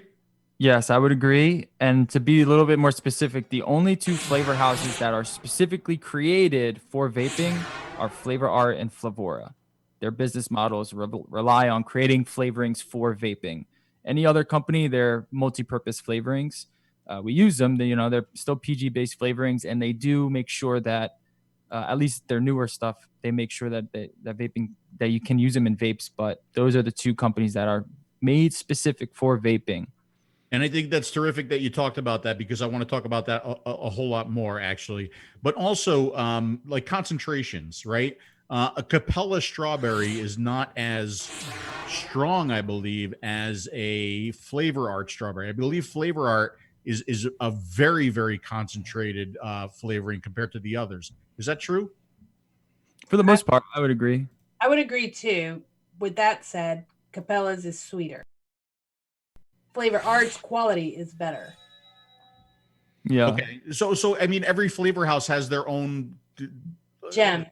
Yeah. Right. I mean, They have like their own vibe and style to them. right. I mean, and like but this is all personal preference, right? Because Jennifer might like Capella's strawberry, and Wayne might like a different flavor house's strawberry. So I mean, this is where you say it could be as simple or as complex as you want it to be. I mean, you could even take all these strawberries from all these different flavor houses and kind of start putting them together and coming up with your own strawberry that you think is better than any of them on their own. It's gonna be the mega strawberry. Cock-a-doodle damn. Mega strawberry. Yeah, I mean, they all have their own little thing. To me, Flavor Art is the most natural, authentic flavor house out there. Their stuff can taste really real. Sometimes so real that you can taste the flour it came out of. But Flavor Art is not very well versed in bakeries. So if you want like bakeries and desserts, I would say Capella and Flavor Apprentice are a little better for that situation.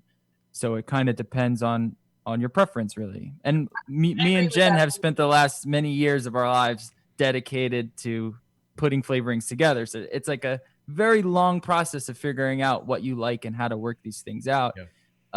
And that's kind of what makes it fun. Really. Can I ask a question? In the heyday of vaping, in the golden age, what we call in the book the golden years of vaping, which between 2015 and 2018, we saw just a huge surge of low milligram, very potent recipes, right, with an increased amount of flavoring in them, and overly sweet.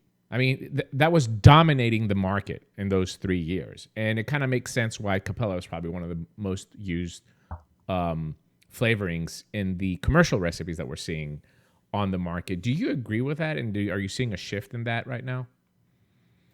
Well, Yeah. DIYers are different, though. We don't use the amount of sweeteners. As a matter of fact, I would say that a lot of DIYers DIY because they can't take that level of sweetness and prefer it toned down a little bit. Yeah, but the commercial market had a huge demand for those. I mean, for those 2-3 years, those liquids were selling like crazy. I mean, I don't think anybody can dispute that, right, Phil? No, we absolutely can. God knows we've tried a lot of liquids at a lot of shows that I think would be better off put on like a bowl of ice cream versus in a carto tank or a tank. But I definitely want to talk about sweeteners. I want to get to sweeteners but I think let's do that right after we talk about flavorings, because I want to talk about flavorings some more. Okay. Sure.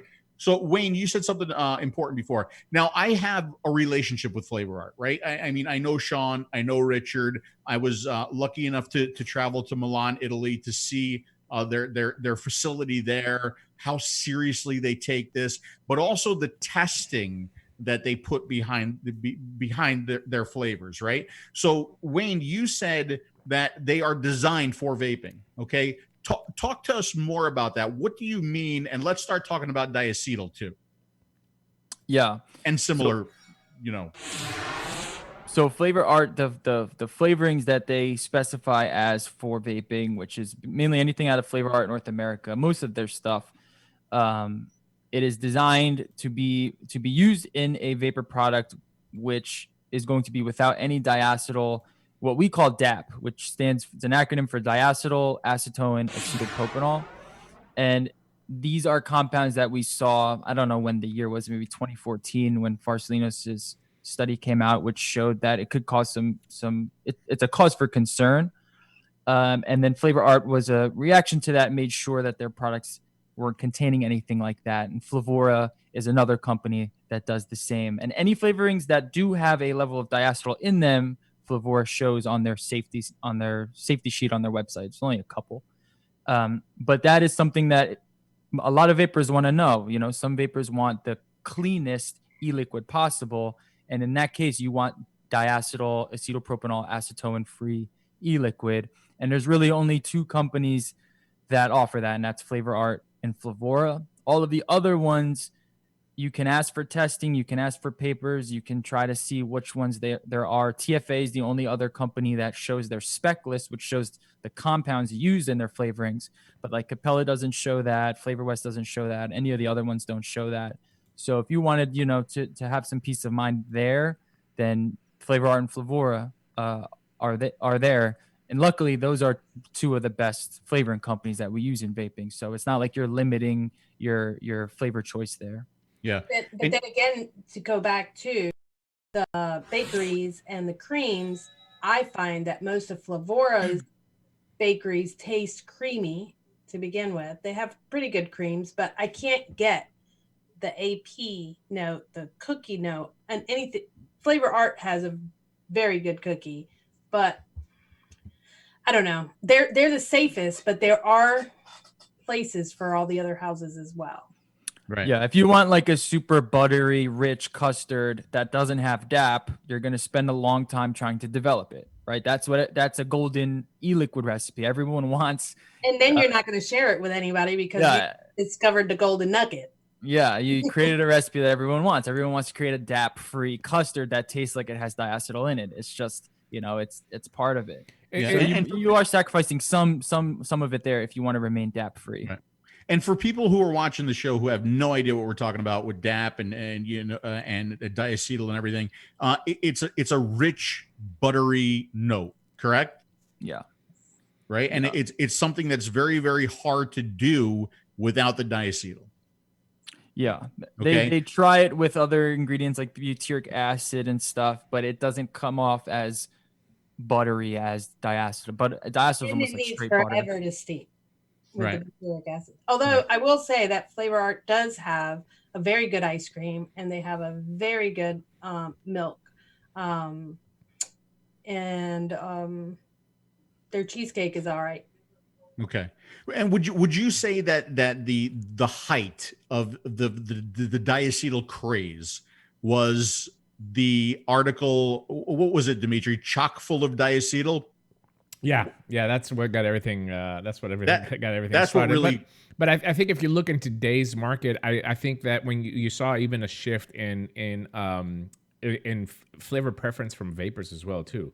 I mean, we went through, again, when we're talking about commercial liquid, we saw that that donuts and custards were really big in 2015, 2016. Then we saw the shift.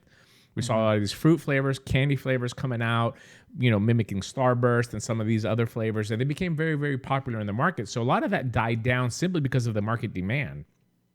And liquid is a little bit like Paris Hilton's dress choice, just changes every 2 hours, right? We see these ups and downs. The donuts come up, they're very, very popular. Then we saw yogurts come out, they're very popular. Then we saw candy come out. Then we saw drinks come out, and it kind of recycles as well too on what the latest hype and the greatest thing is. So I think a lot of the diacetyl AP thing kind of died out by itself. Again, do you think so? Huh? Do you think so, or do you think it was a lack of DAP in the liquid that made it not as tasty, so people transferred to? I mean, what I've seen, Jennifer, is unfortunately a lot of the vapors just follow the hype, and I think whatever these companies are putting out is going to be, is going to be what people follow Instagram and stuff like that want to chase off. And yes, you're right that a lot of it fall out, but there's a lot of companies that continue to sell and continue to sell today on the market liquid that has DAP inside. To me, and I'm going to say this clearly, and I've said it many, many times, I don't have a problem with the ingredients that go into a bottle of liquid as long as a company discloses it. And I think that a lot of the drama that was created back in those days was created by companies that clearly came out and said that their liquid was DAP free, but when it was tested, it was not DAP free. Now, and again, to be fair, a lot of these companies were just going back to the flavor house, or not the flavor house, I should say the retailer of the flavor that they bought. And they had told them, yeah, of course it doesn't have, because none of these people tested anything. To me, it's about choices, right? A pack of cigarettes has on it, and it's even worse in Europe. It's going to get worse here when they change the packaging here in America as well, too. But you go to Europe and you look at a pack of cigarettes, and there's somebody with no teeth on it, and it clearly tells you on there that you're going to die smoking it, or it tells you that your semen count might drop from smoking. This is absolutely true. Okay, look on my Instagram, you see a picture from the airport in Greece that I took, and people continue to smoke. I don't think any company that would disclose the ingredients would affect their sales at all. And us as adults, no matter what liquid you're going to vape, it's going to be less harmful than cigarettes. We can make a determination on the level of harm that we want to subject our bodies as beta testers, because that's what we are, over the next 20, 30 years. So that's what it boils down to me. And I love that the DIY community takes this a little bit more serious as well, too. DIYers use DAAP if they want it. They're liquid, they're vaping it, they're making it for themselves. That's why it's called DIY. I'm making it for myself, and I know what ingredients I put inside, and I don't have any problem with using DAAP. I've made that choice because I know exactly what I'm doing for myself. Okay, so I just wanted to clarify. And let's clarify something else too. So we're talking about diacetyl, but we're not talking about why is it bad? Why is it bad? I mean, you guys DIY, so I would hope that you know why it's bad. So why is it bad? Because the doctor said so. It's a great answer. I say it like this: we have some research that shows that there can be harm associated with inhaling diacetyl over long term. Over long term, and you can make the decision if you want, if you want to use it or not. Luckily, when we use eliquidrecipes.com, which is that calculator, it specifies if an ingredient is known to have diacetyl in it or not. And this is, I think the same goes for acetone and acetylpropanol, which can create diacetyl byproducts. Now, there's other compounds that are also worrying. There's other aldehydes that are also worrying. There's sucralose that is also worrying. Absolutely. That no one else really seems to have an issue with. Yeah. But at least with diacetyl, we know that some people might. So it is a good idea. That sugar syrup is a really bad one, and some flavors have that in it. Yeah, 573. I see you on holding there on the switchboard. Please be patient as we're covering this, and I'll get to your call. I just want to let you know. Go ahead. So it's interesting that you said that, because here's my take on diacetyl. Right, in vaping, in the levels that we get it at in vaping, it's never going to hurt us. Right, I truly believe that. Okay, especially when you look at how much a cigarette has compared to how much a vape has. Number one, number two. But here's the thing. It's something they can use against us, right? If it's in there and it's bad, you know how the media is, you know how the press is, especially right now, right? They will blow it out of proportion. They will make it sound like you're going to vape one of these and you're going to die of popcorn lung tomorrow. Mm-hmm. I think that's the bigger issue with it. Would you agree? I agree. Yeah. Yeah, no doubt about it. I think you hit it on. But since we're on this flavoring thing, let's talk about sweeteners and let's talk about other. I mean, there's one that I really want to bring up today. But first of all, let's talk about sweeteners. I just want to show you these pictures because we get this question a lot, especially as me and Phil doing. We have a popular coil on the market with the Z coil, and we get this question constantly in our Facebook group, in the platform series group. Oh, I used this coil and it only lasted 2 days, right? I mean, we get this constantly, and it's really hard for us to tell somebody that, hey, look, man, looking at this coil, it's your liquid is probably really, really sweetened, and no matter what, it's an MTL, it's a small coil, and it's going to build up, and so you're just going to have to change it. That's just the way it's going to be. What was really interesting to me, and I want to show you these pictures, and I want to get your thoughts on it as well too. But I'm going to show you 3 pictures. This is 2 liquids being tested on coils. This is after 2 days. The picture here, the top liquid, obviously it has sweetener inside. It's commercial liquid, and the bottom is a DIY liquid. Now, again, I'm not saying this for you guys to choose DIY over a commercial liquid. I'm just trying to give you the true facts on this homemade test that was done. And what the coil looked like. So this is after 2 days. This is after 4 days, and this is after a week. So you see the difference between the top coil and what appears here to be, and this is a burning basically of the sweetener directly onto the coil, which is going to make the coil look even darker versus the coil that you see on the bottom. So you guys just jump in. Go ahead, Wayne. Yeah. So that could be that charring that you're seeing could be a byproduct of the sugars. The sugar alcohol is just burning, and that's what that is collecting over onto the coil. There's also some flavorings that contain fructose, which is a sugar as well. Mm-hmm. And that I find that fructose is actually a bigger culprit than sucralose. Mm-hmm. And in terms of sucralose, I think the industry standard is around 2%. So when I create a recipe for a commercial company, they're normally putting 2% in there. I use 0.5%, and it's still very sweet at 0.5%. So just imagine increasing that 150%. You're getting a lot more sweetener in that e-liquid. So with sweetener, one of the things that I say is that when you vape something and you close your nose, you're not going to be able to taste it. All of the flavor is coming through your nose. You're really smelling your e-liquid. What sweetener does, because our tongues have sweetness receptors on them, it allows the flavor and the aroma to land on your tongue a little bit, and it just plays your tongue more of a role in the vapor experience. And that's why sweeteners are so popular in commercial e-liquid. They also help mask a lot of the it helps mask a lot of the failings of the recipe. So someone can create a recipe that's not that good, load it with sweetener, and now you can taste it in every sub tank. You can taste it in every dual coil, wide open, RDA, power RDA that's at 150 watts. If you were to put that through a more intricate recipe without any sweetener, and you try to vape that through these big sub tanks with big coils and big airflows, you're not going to get that much flavor, because it's just how it works, right? It's just how that aspect is going to work. So what we saw as a reaction was a lot of companies saying, let's just load it with sweetener. That way it can work in any tank that anyone puts it in. Our recipe doesn't really have to matter that much. They're just going to get a sweet experience, and everything's going to be okay. And that kind of took over. And that's why you see so much of it in the commercial market. Jennifer? I agree with that 100%. Wayne uses 0.5%. I use 0.25%, if at all. And normally when I use sweetener, it's in a fruity mix. I don't use it too often in my creams.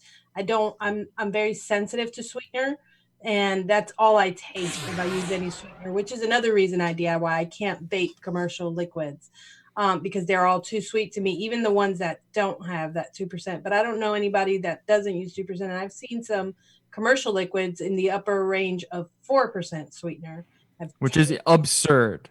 Yeah. I mean, if you took a Q-tip vouch. drop, if you took a Q-tip, like just a tiny drop of super sweet, and you put it on your tongue, I mean, it blows your mouth open. It's just so much sweetness just from a tiny drop.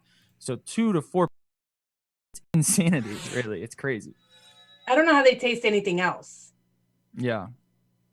Well, Yeah. I also want to say too that sweetener, for the most part, some people just have bad RDAs and bad tanks that aren't going to produce the level of flavor that a juice at 2% sweetener is going to produce. So if they were to get into DIY, or they were to get into a non-sweetened juice and vape it in that same tank, they might not enjoy that experience. They might find that that experience is lesser.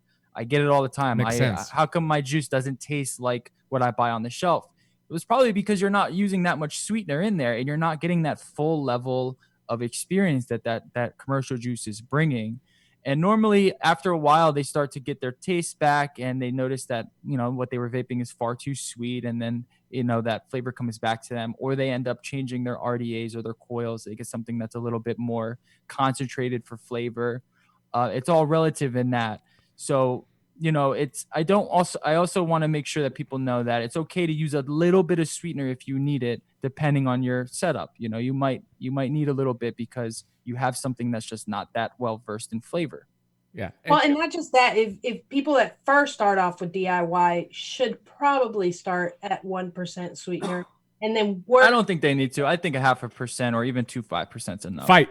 Let's go right now. Fight. I was kidding. I mean, I just want people to succeed. If they're gonna have to DIY, I don't want them to think that it just does not taste flavorful enough for them and they need that sweetener. They're up to 2%. So starting at 1% and bring yourself down, but because you'll find more flavor in your juice once you bring yourself down to the 0.5 or 0.25 range.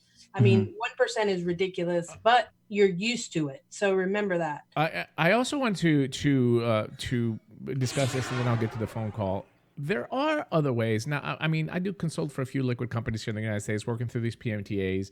And when I work for Mountain Oak Vapors, there's ways that I'm going to say more experienced e-liquid recipe makers or some of these guys that work for these companies, there are other ways of sweetening liquid, yet it be a flavoring or ethyl maltol or other ways that you can get that effect without being overpowering. And I knew you were going to say that. And I knew you were going to say that because a lot of people say that, but I think that's something that Wayne and I do is that we do dive down to find out what the ingredients and the actual flavoring is, and they already have sweetener in them. Yeah. So if you're using a flavor like Flavor Art that doesn't use any sweetener in it, you're going to want to add a little bit of sweetener versus, you could take a Capella sweet strawberry that already has sweetener in it, and you might not need sweetener, but it already is in there. So why not use whatever it is that you like best and add a little sweetener to that? It doesn't matter if you're using a flavoring to flavor it. That flavoring has sweetener in it. Makes absolute sense. 573. You've been waiting so patiently. I apologize for taking so long. What is your name? Where are you calling from? No worries for the wait. I'm calling from Ohio, actually, and it's more like specific question for whoever can answer. Sure. But with regards to the flavorings, like I kind of prefer those like true, like natural fruit flavors. And like I tried to get into DIY a while back, but then I just kind of fell out with it just because it was a little too involved for my taste. I feel you, brother. I feel you too. I know exactly how you feel. But one of the main things that I was looking for when I was looking for flavors was like flavors that were like alcohol free, as well as the diacetyl and acetone free. Like, what kind of fruit flavors would you kind of recommend for those that are like alcohol free? All right, who wants to tackle it first? I'd say Flavor Art. Flavor Art's your best bet. I don't know if there are any flavors with alcohol in it off the top of my head. There are very few flavors that have alcohol content. Anything with a citrus note might have some alcohol content in it to be able to dissolve that citric note in it. But I would say that Flavor Art, I've not tasted, I've not felt the alcohol. I know what alcohol-based flavorings feel like. They usually say it too. It's one of the ingredients that they'll label on the bottle if it has alcohol in it. And they won't even ship a larger bottle of it. You'll notice that they'll have restrictions on shipping on anything with alcohol in it.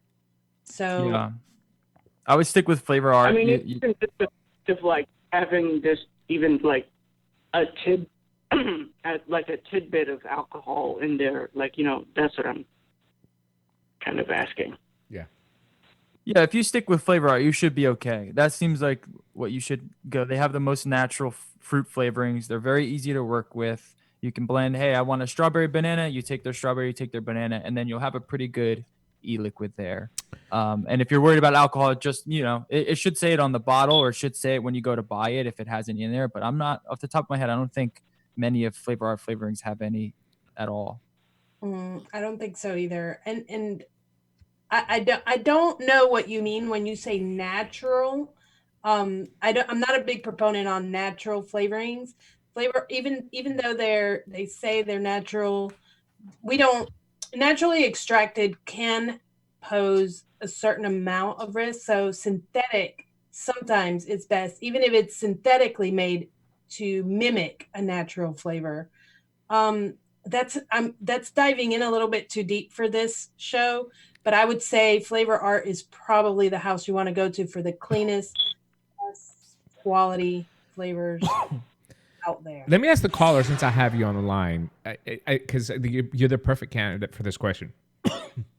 Aside from the flavoring issue, what was your other biggest challenge? Coronas. What was the biggest challenge for you when you were DIYing and you kind of fell off of it? I mean, it was just mainly just time, because just recently I finished my undergraduate. Congrats. And now I'm in grad school.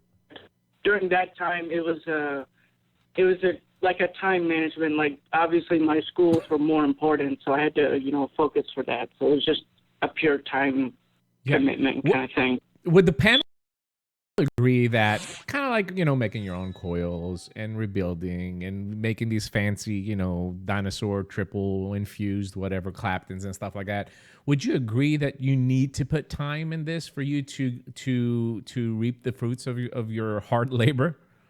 You do sometimes, or you can go the easy route with Wayne's one shots. Yeah. But for the most part, the biggest problem we have in DIY and getting people to stick with DIY is the time aspect, and making sure that, because what happens is you have to pay a good investment fee if you want to get all the ingredients and your nicotine and the supplies and the flavorings. And then you have to actually spend the time to develop something. And sometimes people get a little rambunctious and they want their all-day vape immediately. And it's difficult to craft a recipe that you're going to enjoy all the time, especially like a commercial juice. Maybe one of your favorite juices are on the market. You want to make something that's similar to it. It's going to take some time to make that recipe, and anything you build up that's beneath that isn't going to be as satisfying as that favorite juice that you have. And that's been pretty demoralizing for a lot of mixers. So, the one shots that are out there help, that allow people to get at least a recipe, and they get their feet wet with the process of mixing without having to worry about any developing recipes. But for the most part, there is a time aspect to it, and learning how the flavorings that you have just bought work together, because it's not as easy as it is with painting. There is a little bit more nuance to it. It's not like it is with cooking, where you think, a little bit of this, a little bit of that. There is a little bit more of an exact science to things. It's very easy to take flavorings too high, and some flavorings, it's very easy to take them too low. So there's just a little bit of a learning curve that new mixers need to get over before they start to get the feel for things. But then after that, then you have basically unlimited e-liquid and unlimited customizations and unlimited things to vape. You always have e-liquid on you. The pros are very much high than the initial cost once you get over that little hump. Hey, Wayne. We get lazy too. I mean, I get to where I don't want to mix, and nobody in my house buys liquid. My husband vapes, my son vapes, my sister vapes. I mean, my brother-in-law vapes. Everybody vapes, and nobody buys liquid. So even for me, I'll make a big one because I don't want to have to come back for it. And I do vape a lot of the same thing over and over again until I get sick of it, and then I move on to something else. It does take time. And sometimes I dread coming in my mixing room just to create something because I'm almost out. Mm-hmm. Thanks for the caller for the call, man. That's a really, really good question. I hope you get back into it. Well, maybe you come up with something cool. Yeah. And for me personally, it wasn't like time was a very negative thing. it was just like, because I have a science background, so I like doing all the little tinkering. It's just, finding the time. Like prioritizing, basically. So. Well, good luck in thank you. grad school, my friend. Thanks a lot. Let me go ahead and bring another phone call in before we lose the phone lines, and then we're gonna continue. 210, you are on the air on the Smoker Show. What's your name? Where are you calling from? 210. That's you.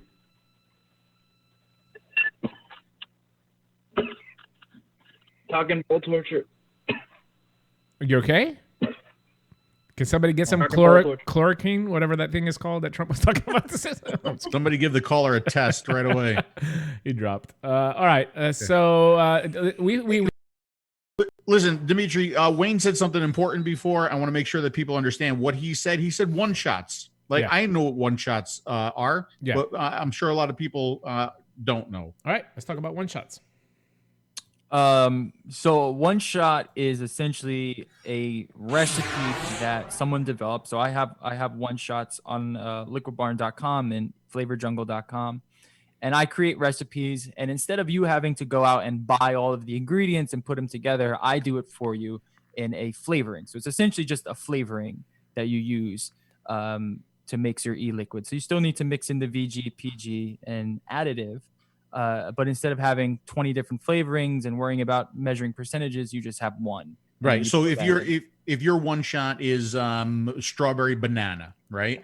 People don't have to go buy strawberry. They don't have to go buy banana. They can buy your one shot. All they have to do is add their PG, VG, nicotine mix, right? Right. Okay. And Liquid Barn and other companies also sell premixed bases. So it has the VG, PG additive already mixed together.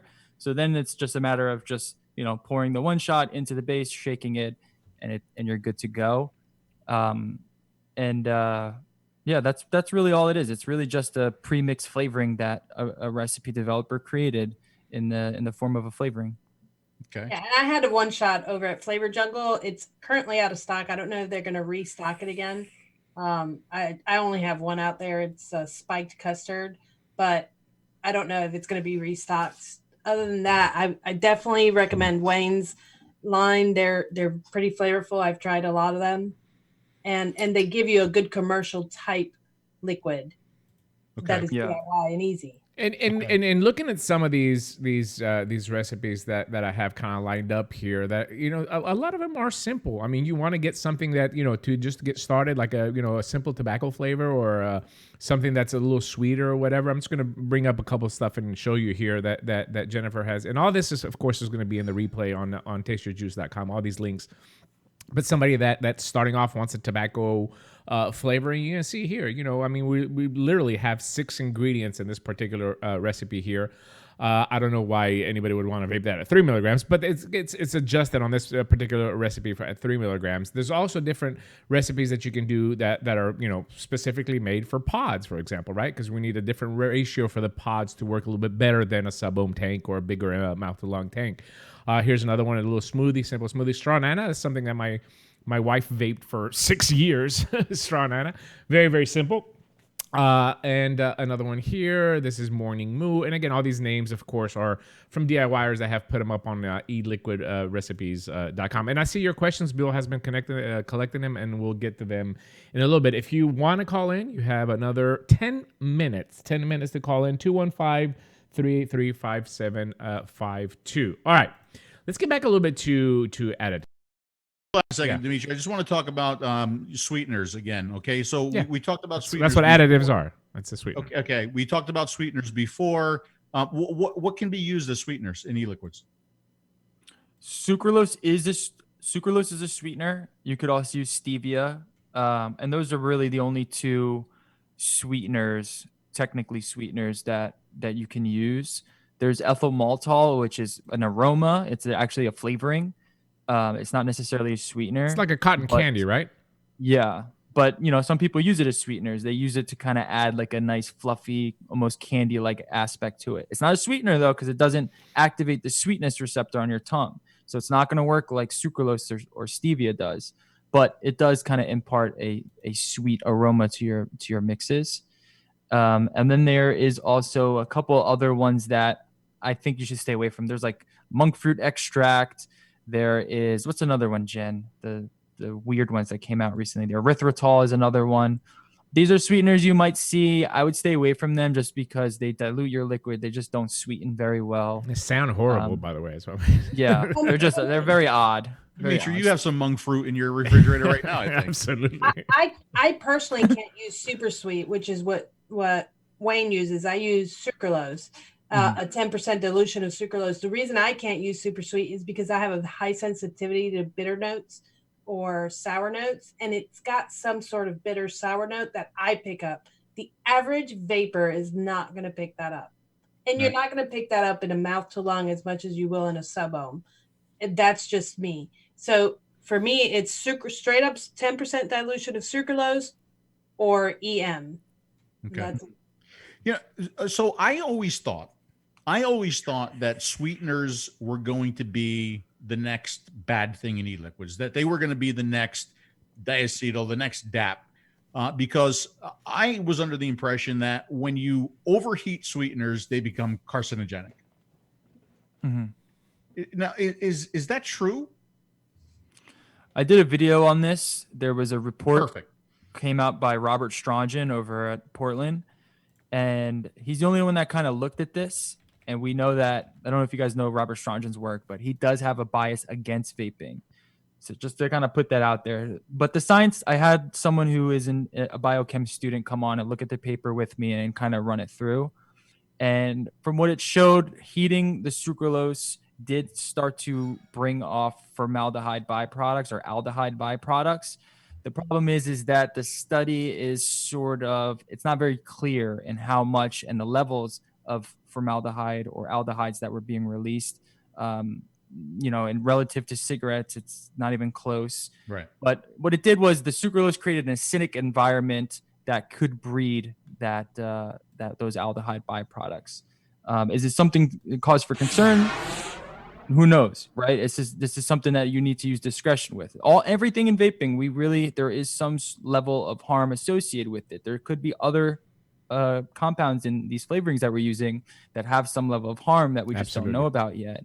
So there is a level of harm reduction that you need to keep in mind with it.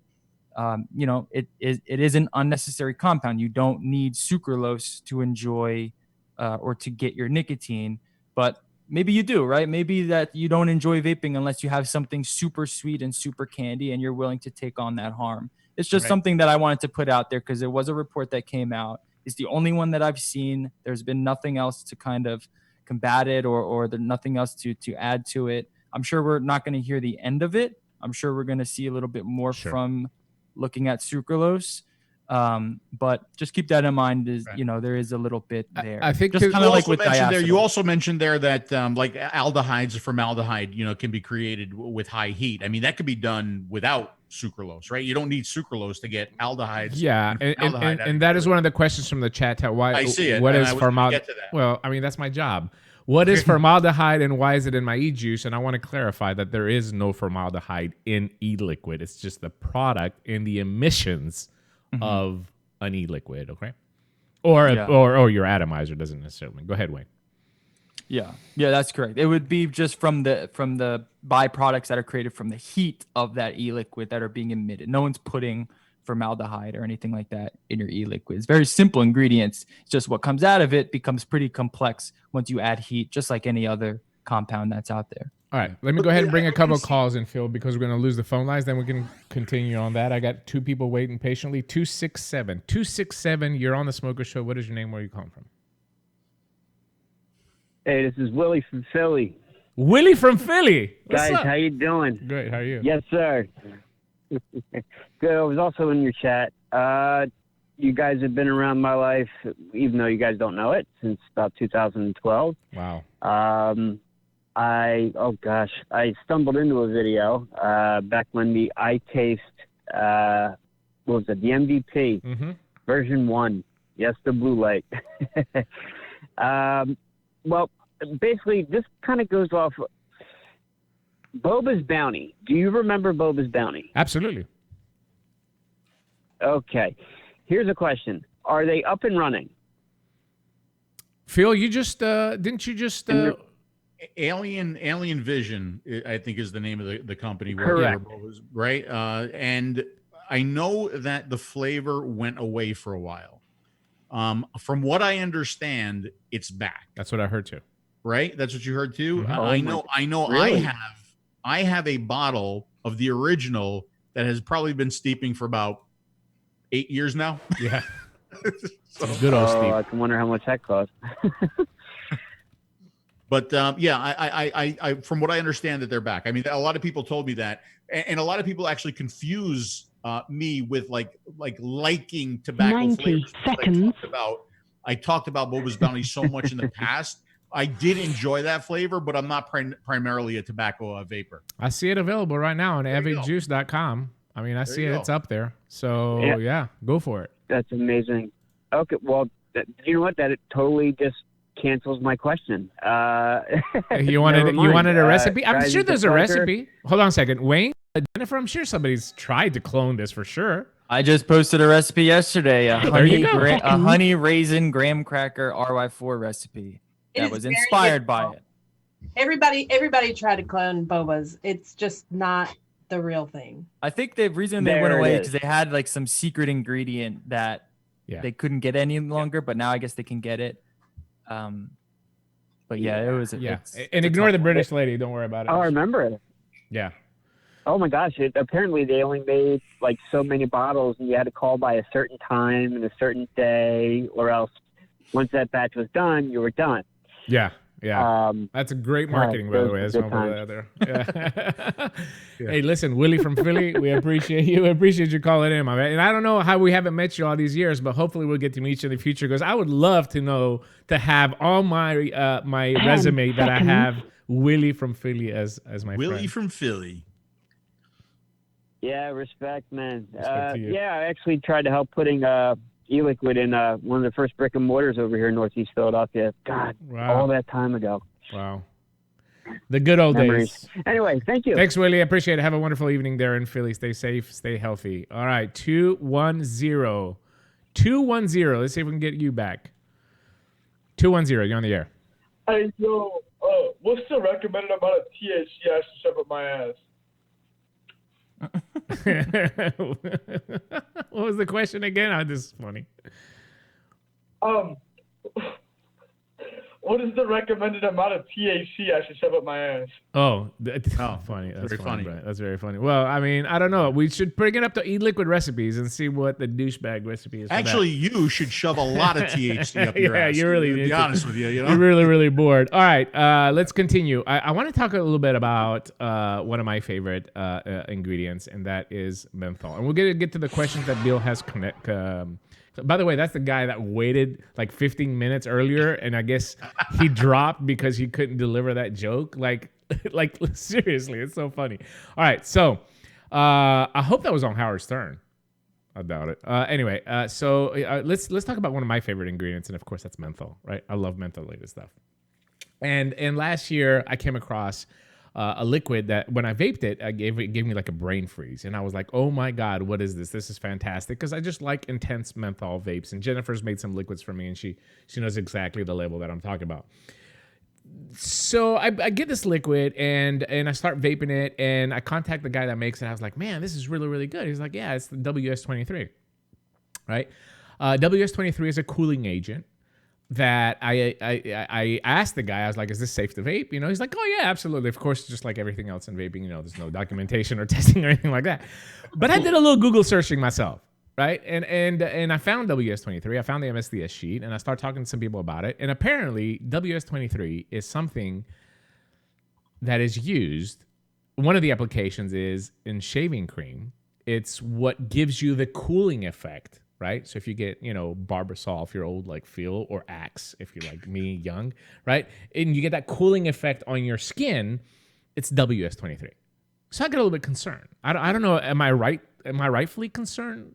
I guess that's my question for you guys. Yeah, WS33 is so icy that it concerns me just at how icy it is. Yeah. I mean, to me, I think it's insane. So I vape it at like 0.25%, 0.5%. And I'm like, how do some people vape this at 5%? But I do think if you vape menthol, you might know this, Dimitri, you build up almost like a tolerance to the level of menthol, and you kind of want to keep going higher to get that same like first menthol experience. It's like crack, buddy. It's crack. Yeah. And I'll tell you, just you'll understand this, Wayne. 3% was not enough menthol for him. Oh, okay. Yeah, baby. I'm hardcore, baby. I'm hardcore. For a while. I want my throat to be gangbang. That's what I'm talking about. Go ahead. Unfortunately for you, go ahead. Go ahead, Wayne. I'm sorry. Well, I said, unfortunately for you, like WS23 is what's going to get you there. I know. And that's what's the only thing that's icy enough. I need there to are talk some to Jennifer things in about like that. Malaysia, something that they're doing in Malaysia and some of these Malaysian flavors, like there's a company called Rika out of Malaysia, and some of their stuff is so icy. I'm pretty sure it's just WS23, but developing with it, I don't know how they get the level of iciness they get. So there may be another compound might be something else. icier than that. I'm a little bit concerned about that. I want to talk to Jennifer about making me. I have this idea of a liquid with WS23, so I'm going to talk to her about making me one that I can try it, and if I like it. But you know what I like about WS23 in the shaving cream is when I shave my balls, it's a really very refreshing experience. Yeah, it's really I use WS23 a lot. I use that in Polar Blast a lot, but I don't use it at the levels that you use it, Demi. Yeah. I use like 0.10%. I mean, I think I used it on one of the flavors I mixed you at 0.25%, and then you told me it was not cold enough after. He likes it crazy. Yeah, like that's one thing we don't agree with is e-liquid. But I'm actually glad he talked about menthol, because I'm looking at all my questions and nowhere do I have anything about menthol, because I'm not a menthol vapor. So I'm glad he brought it up. Yeah, and I think I mean, with menthol, there's mint, there's menthol crystals, there's this. Yeah. This. What do you guys use for menthol, and what do you recommend for menthol liquids? I vape menthol all the time. Here's my strawberry menthol. That's what I vape for clean freshness. And I use menthol. I use menthol myself at 1.5% when I want a menthol vape, which, I know that the viewers aren't going to understand the 1.5% yet, but that's pretty high for a menthol vapor on an average vapor. Dimitri is insane at 3%, and that's You're not the only woman that says that, baby. Well, I just want you to know 3% is pretty freaking high, but I understand because you do build a tolerance to it. WS23 is very good for not changing the overall flavor of a liquid. So you can make something creamy and add cooling to it with WS23 or Polar Blast from Flavor Art, and not change the actual flavoring. So it mixes well with creams, and that's very hard to get if you add menthol to a cream, or if you add, what's the other one that we used to use? The 𝗪𝗪𝗪, yeah. Yeah, those don't mix well at all. Right. With Right, 𝗪𝗪𝗪 doesn't do it for me either, and that's one of the challenges with this top-selling liquid from Dash Vapes, which is the Cool Citrus. That's one of the challenges that I had, is like, just because I like a flavor, I can't put it out there like the way that I vape it, because I know the majority of people won't. So I actually, when it came to this flavor, Richard from Flavor Art had a lot of input in creating this for me, because it had to be something that is commercially viable for people. So the level of Cool Citrus, the menthol that's in Cool Citrus, everybody that's vaped it that likes menthol vape say it's right. It's not too much. But for me, I can't. I have to put more in it. So I have to add menthol in my own liquid, right? In my own, the liquid that was inspired by me. But again, it falls down to preference, and that's something that DIY gives you the ability to do, where it's very, very hard to commercially fine-tune. I'm very, very picky when it comes to liquids. I'm very, very, very picky. I can't. And it's not that I'm picky because I'm an elitist. It's just that the style of my vaping, I can't find stuff commercially available. Right, and then that's what a lot of DIYers find. We can't find things that are commercially available. So for instance, one of the advantages to DIYing for me personally is the amount of different nicotine levels that I use based on whatever device I'm using. Yeah. So, I mean, I DIY from everything. So this is DIY, it's MTL, but it has a different hit than this one. So this one is at a higher level nicotine than this one is, but this is a 12, this is a 9, this is a 3, and I have a 1.5 here somewhere. You know, so different times of the day, I need different amount of nicotine, and that's something you're not going to get at a store in liquid. Makes easily. sense. Wayne, do you think that a lot of the DIYers, I know we talked about this in Canada when we were together, but just briefly touch on it. Do you think a lot of the DIYers did start because they couldn't find, especially in this, again, I talk about, you know, the golden age of vaping between 2015 and 2018, the market was overwhelmed with low nicotine liquids. I mean, there were stores and still are stores. Well, I mean, now with nicotine salts, a lot of them have gone back up high again, but you could not find anything over a 6. In some cases, over a 3. We tested 100 of liquids with feel over our travels, and we couldn't find a liquid over 3 or 6 on a very good flavor that we like. So do you believe a lot of the DIYers started just to be able to get the nicotine levels that they want? Yeah, a lot of that has to do with that weird nicotine level. Some people want a 4, right? My dad likes 2 milligrams. He doesn't like 0 or 3. He needs 2 milligrams. And there's no juice that has 2. There was one company that had it. They were no longer exist. So now he needed to make his juice. So you have that level of control. And for a lot of DIYers, that not only is like the jumping point, but that is also what keeps them in it. It's what allows them to stay off of smoking, and allows them to stay into vaping, you know? I know a lot of DIYers that vape 1.5 and 1 milligram, you know? Yeah. Just That was an option at one point. I remember a lot of companies almost, had it almost became a trend. It started and then it just kind of quickly died. Yeah. Down to a very small amount at one point, didn't you? I was down at 1. I still kind of vape 1 because I do a lot of testing, and just vaping all the time at a lower level seems to allow me to fall asleep at night. Otherwise, I just stay up all night. But I went up to 2 milligram, and that's where my personal level is at. And then I'll test at 1 milligram. So I vape real low. Let me get some of these questions from the chat, and then we're going to get into some safety. I know we've kept you very long, and this episode is going to go a little bit longer, but I just want to make sure that we cover all of our bases. So question. Thank you for using Blog Talk Radio. All right, question from the chat. What website should we visit to potentially purchase flavors from Flavor Art? Bull City Flavors.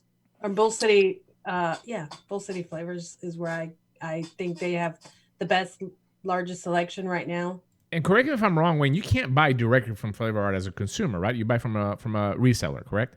Correct. You have to go Bull City. There's Bull City's on East Coast. You can go West Coast at River Supply or Flavor Jungle. They just all changed their names, so it's hard to remember. But it's Flavor Jungle and River Supply. Wizard Lab has it as well. Yeah, And Wizard Labs, Labs, I think, is out of Florida. So whatever's closest to you and whatever has the best selection that you need or the best prices, that's what you go with. All right, another question. This is for the experts on today. How much cheaper is it to buy VGPG and the Nick and to mix your own base compared to buying the pre-mix base from somewhere, for example, like Liquid Barn? Explain that. So how much cheaper is pre-mix base compared to if you were to buy VGPG Nick separately? Right. Is it significant enough where that you would consider it? It's all a matter of preference and it's how much you vape, really. Yeah, because it's take for tat. It's cheaper to buy them separate, but you're going to buy larger bottles if you buy it separate, and you'll end up spending the same. I don't know. It is definitely cheaper if you buy it separate, but the convenience isn't there. And if we're talking about smokers, the convenience is going to be the key that'll help them get. You know, this is the smoker show, right? So we want convenient, easy, and an easy way to start. So I would say that price shouldn't be a factor because it's still going to be cheaper than buying commercial juice. Mm-hmm. I'll do the math on that and get you an exact number in the near future. DIY.vaping.com, because I'm also curious as to the price differences. Good. We got something to put Wayne to work. Fantastic. All right, another question. What benefit? Oh, excuse me, that's the wrong question. All right. How does DIY help a person that is handicapped? I mean, it's a very intricate question. I understand, meaning that somebody has difficulty making, if you have some form of handicap. But again, it really depends on the level of limited ability that you have, right? Yeah. I had a few people who have some disabilities contact me and ask me some of these questions. You can get mixers. So instead of shaking a bottle all the time, building up those forearm muscles, you can get like these, they're almost like vibrators. They kind of just shake the bottle for you. You just press down onto them. So you need a little bit level of force to press down and it'll shake the bottle for you. There's also hot plate mixers, which just kind of swirl it, and that doesn't take any force. They're just a little bit more expensive. For people who have shaky hands, just get funnels for your bottles if you're pouring. So what you would do is on your scale, you put your bottle, then you put your funnel on top, and then you would tare it with the funnel so it doesn't measure that into the thing. That way, when you pour, it's not going to spill all over.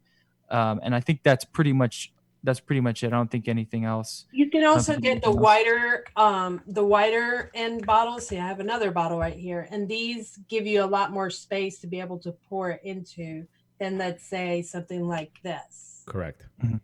Yeah. Correct. I mean, there's definitely a lot of product out there to accommodate, as much as you possibly will need it, I guess, depending on what you're looking to do. And like, this is where I keep my PG so that it's an easy, because for me, everything is that how can I make my life as easy as possible? Yeah. Fortunately, when I put VG in here, the whole top fell off and it fell all over my scale. And Yeah. So let me get a couple more questions in. This is for Phil. Are those bottles that you fill from the bottom? I think that you got those from Europe, if I'm not mistaken, correct? Yeah, they were. I saw the question. They were sent to me from the guy who was behind the Russian. Okay. I would have to go back and get his information, but that's where they came from. I will tell you this though. I'm not using them because they all started leaking. Oh. Yeah. Oh, did they? No wonder. No wonder they never caught on. I was surprised because it was a really, really good idea. I'm just surprised really good idea. Really good idea. Super, super easy to fill. I use them a lot though. I will say that. I think I even gave one to Larry, and I think Larry started to leak too. But I'll try to get the information. But that's the guy who was behind the Russian atomizer is the same guy behind those bottles. Yeah. I see a comment from Joshua. You can buy direct from Flavor Art. I don't know. I mean, I don't know. I'm just basing it on what the Flavor Art Italy you can. Yeah, Flavor Art Italy. Yeah, but for North America, I think that you need to have a reseller. Yeah. Am I correct? Why are sites putting sanitizer in Gorilla bottle? That's another question that's inside here. I was just going to bring it up towards the end of the show. What does Dimitri think about companies using E-Juice bottles for hand sanitizers? I think it's the stupidest idea ever. I'm sorry. I think it's just a bad idea. But then again, nobody listens to me, so who cares? I did see a few companies. To be fair, I saw a Diamond Vapor that made hand sanitizer and actually in a pump bottle. So I really, really appreciate them taking that step. But when I see a 60 ml bottle with hand sanitizer and then people posting, these pictures, oh, we're donating to this, I just cringe every time. The possibility for somebody to make a mistake there is tremendous, and I just don't think it's the right bottle for the application that we're using. Now, having said that, we are under a crisis, so getting product out that's needed like masks and sanitizer is really, really important. So I think it's I think I can understand it from that standpoint. But if you think what I think about it, I think it's just a stupid idea. That's just my thoughts on it. All right, let me see if I have any more questions that I have missed here. All right, yeah, this is a question that I had to bring up. Steeping. Come on, guys. I mean, steeping. I've heard it all. I have heard it all. It works. It doesn't work. It's a handmaid's tale. It's not a hand. It's you definitely have to steep this liquid. So let's go. Let's have at it. Wayne doesn't steep. Yeah, I don't steep. I think you can build a recipe without needing steeping. Some recipes. What is the adage that we always say? Steeping will make a good recipe great, but it will not make a bad recipe good. So if you have a good recipe, you'll know right off the bat if it's worth steeping or not. If not, just toss it, mix it up again until you get something good, and then letting it sit is only going to age it a little bit better. It's not going to do miracles. And also, some things are good when you steep them for. Some people like to steep for months and months at a time. Some tobaccos and custards are good like that. But for the most part, you pretty much should know right off the bat. And I'll add this. Okay, so Wayne has been mixing a long time. So this is where I say Wayne knows what it's going to end up steeping like when he tastes it. A new mixer is not going to know that. Yeah. I know when it's going to end up steeping. I can taste it and I'm like, oh, this is going to be really good in a week or two. Long-term 3-month steeping, that's really old. And that, I believe, is from back when we started in 2009, 2010. Yeah, that's like an old thing. Because we were vaping really high nicotine. And nicotine itself has a flavor. So in order to make that flavor mix into the liquid, you had to set it down for a really long time. I will add to this that nowadays the flavors you buy at a shop have been sitting there for a long time. However, they have not gotten oxygen because that bottle was sealed tight. So even though they're steeping, I can make a mix and never open that bottle. And even though I think it's steeping, it is, and all it's doing is blending the flavors in, but it's not steeping the same if you're opening it up and sniffing it and airing it. All that is not necessary. Steeping is just letting the flavors meld together. And 2 weeks, 3 weeks max, that tells you where that flavor is going to be. A month later, it starts to degrade. 2 months later, it starts to degrade. 3 months later, 6 months, all that stuff. I mean, it's good. And yes, it'll change with time, but I've heard about processes of steeping, and man, I've seen some. Yeah, I want to touch on that. I've seen some. Don't heat your stuff. Yeah, man. I've seen. I've seen people put it in a boiling pot of water. I've seen people put it in the microwave. I've seen people put it in their engine. I swear to God, in Greece, this guy strapped the bottles on the radiator hose inside their car. I swear to you, I'm not going to tell you who it was, but I have actually seen that. So let's talk about the process of steeping. Yeah, I wanted to ask about that too, because there are several things that I tried to do when I was working with B to try to speed up the steeping process. And the things that I did was the magnetic stir, letting that go for a long time on a heating plate at the same time. The push down vibrating thingy to like really put a lot of aeration. Are you sure that was during liquid or was it during FAP time? No, during e-liquid. Okay. And the ultrasonic with a heat bath too. So, I mean, I tried a lot of different things. Have you guys had any success with a process? Yeah, I've tried it all. I noticed you might get like a day, couple of days of steeping ahead, right? It might speed it for a couple of days, but you're never going to emulate that week. You're never going to emulate that amount of at least I haven't found a process that does that. No one has. There's nothing that replaces time. And I want to touch on it real quick. No one really knows what steeping is, and it's something I've been dedicated to figuring out. We don't really know what steeping is doing to these aromas. I contacted one of these chemists that specialize in this department, and even him, he said, no one really. There's like a magic to it. Something is going on that we don't really know. There's a blending of aromas, and it seems to just cause a little bit of a reaction that produces a little bit better of an aroma. So it's sort of like a mystery there. And until then, it's we're all just kind of figuring out what the best possible method is. And steeping never stops. Right. So once you've made a liquid, it starts to steep. Then it never stops. You can put it in the fridge and make it slow down, but you're never going to stop steeping, because that's just part of that. I believe it to be the degradation, the chemicals coming out, some of it degrading, some of them getting a little bit stronger. But I just think that they all blend together. Now, all that heat stuff that you talked about earlier is a type of degrading the flavor. It's releasing some of the volatiles in it that might be too harsh or too upfront, but you're going to lose something in that process as well. So it's not, I don't recommend heat steep at all, even though some people swear by it. Mostly, I would say in creams, custards, but what they're trying to get rid of is those notes that are so much in your face at first. So setting it down will do that too. Yeah, it's interesting. I know your e-liquid player in the past that did use heat steeping. Sure, and they were a big company. And it's fine. And then once they were done heat steeping it, the thing about DIY or e-liquid, as long as you do the same exact thing every time, you'll have the same exact result. So as long as they were heat steeping the same way and every bottle was done the same way, your end product is going to be the same. Yeah. What they were all doing is just reducing the shelf life of their product, essentially, is what they were doing, in my opinion.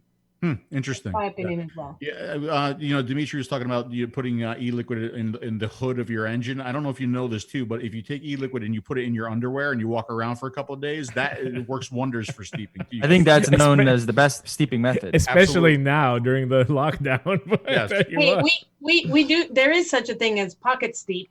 You make a juice in the morning, you go to work, you put it in your pocket, you come home that afternoon, it's ready to vape. See, I don't make this shit up. It could be boob steeping as well too. You know how some ladies take their money and they put it in their brassiere. You know, maybe you can put your liquid inside there. But on a serious note, on these last few minutes, safety. Safety is very, very important. We are dealing with nicotine here, folks. All right. So I do want to touch on some tips and some tricks from our guests on how to protect yourself and how to take the necessary steps to make sure that what you're doing is enjoyable and it's fun, but most of all, it's as safe as possible for you to go through the process. Okay. You want to go? You have a business, so you make sure you. Or do you want me to go with this one? No, I'll start. I mean, if you really want to maintain the best safety, then you can wear gloves, you can wear goggles, you can use, you know, make sure your room or wherever you're mixing at has some sort of airflow coming through to make sure you're not getting wafts of whatever it is that you're mixing to come into your nose. And that's pretty much the best protection, is to just stay attentive with what you're doing. Try not to have too many things going on at once. Just, you know, pay attention to what you're doing. I made a point in my videos when I do my channel to not use any of this equipment, because I also don't want people to be afraid of these products. Even at 100 milligram nicotine level, it's not like you're working with battery acid or anything that is going to immediately, kill you if you get a drop on you. Just as long as you're attentive and you pay attention to what you're doing and you keep it away from any children or any pets, you shouldn't have much of an issue. There shouldn't be any problems with it. It's no more dangerous than handling bleach. It's no more dangerous than handling Everclear or any sort of alcohol like that.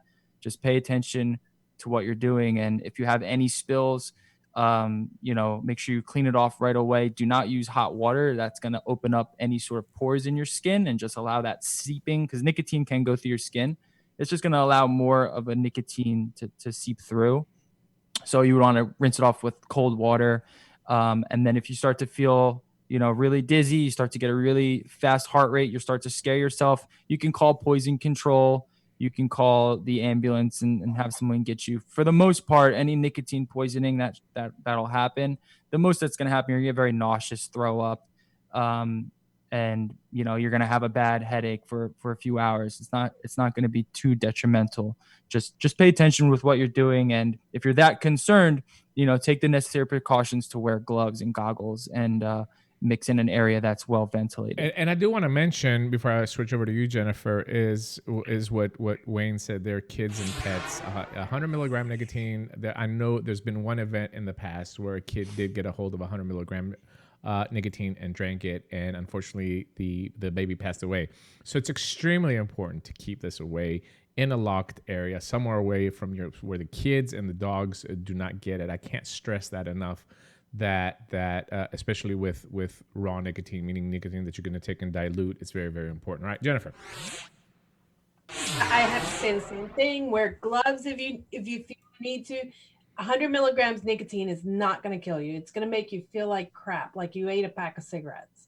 So that green feeling you get if you take a cigar and you inhale that, and you take like 3 drags of that and it makes you feel, the cartoon show a green character, that's pretty much what it's going to do to you. But it's very important that you wash it off right away.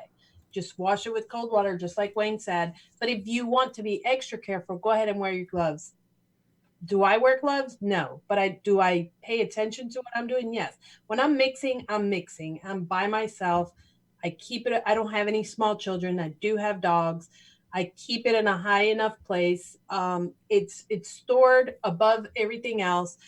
It's important to be mindful that it's no different, like Wayne said, than bleach. You wouldn't leave your uncapped bleach on the floor that could spill and get all over your somewhere where your dog is going to lap it up. You know what I mean? Just be careful with your products. Wash your hands frequently. If nothing else, this COVID, this event that we're in taught us is how to wash our hands. You know, you wash them good, but this time you're using cold water. Wayne touched on everything. Yeah, and I think like, just like anything that we talk about in vaping, getting the right information and getting support and getting educated. You know, if you want to deal with mechanical mods, you need to start learning some stuff before you do that. And it's the same thing with e-liquid as well too. Again, I had a bad experience with nicotine one time, and I learned my lesson quickly. And it was one of those things where you weren't paying attention, where I wasn't paying attention. I mixed I was mixing like when it was in my early days, and I dropped some nicotine, fell on my jeans, and I continued to mix, and I finished making my mix, and the jeans were wet, but it went and sat on my skin too long. And all of a sudden I started to feel like crap. And I just got that green feeling about me. I had to go in the shower, take a shower, wash my legs and nothing happened to my legs. It doesn't turn red or anything, but I definitely felt the nicotine inside of me. Yeah, it'll ruin your day for sure.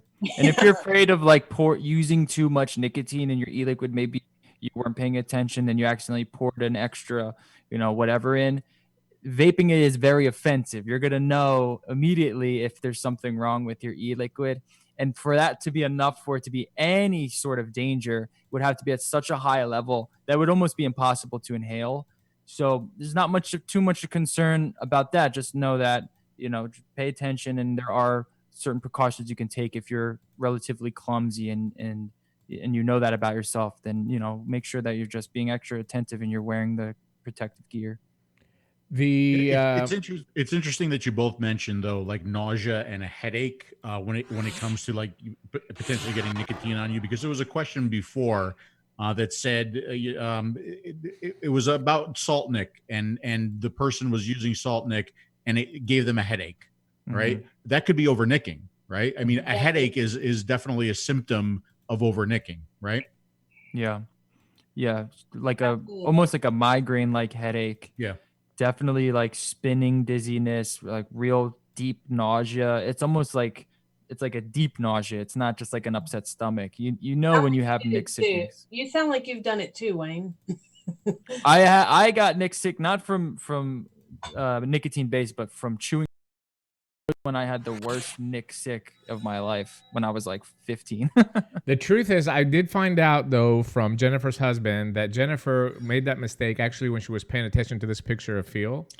And it really, really threw her off from her mixing game. But she says, from now on, that picture is locked away. Yeah, you sure that wet spot was from the nicotine? Hey. Wow. Wayne comes in there. But seriously, of course, get educated. There's one of the things that I will tell you about the DIY community is that they're all very, very helpful. They're very supportive. There's no question that is a dumb question. They all want to help each other, and we're just going to show you a few of these things that you can. Of course, again, all of this will be in the replay. Mixin Vixens, which is a show that Jennifer does with some other girls. They have a Facebook group called the Mixin Vips, so if you want to look that up. DIY E-Juice recipes, you can look that up on Facebook as well too. I'm in this group as well too. I see all the time people asking questions and the help and the support that they get from the experienced mixers that are there. Of course, DIY or Die group on Facebook. Mixin Vixens on YouTube. They have a show every Sunday at 6 p.m. But you can see all these videos. You can go find information here. And of course, Wayne's channel, DIY or Die, of course, has a lot of recipes, a lot of safety, a lot of tips, and a lot of tricks.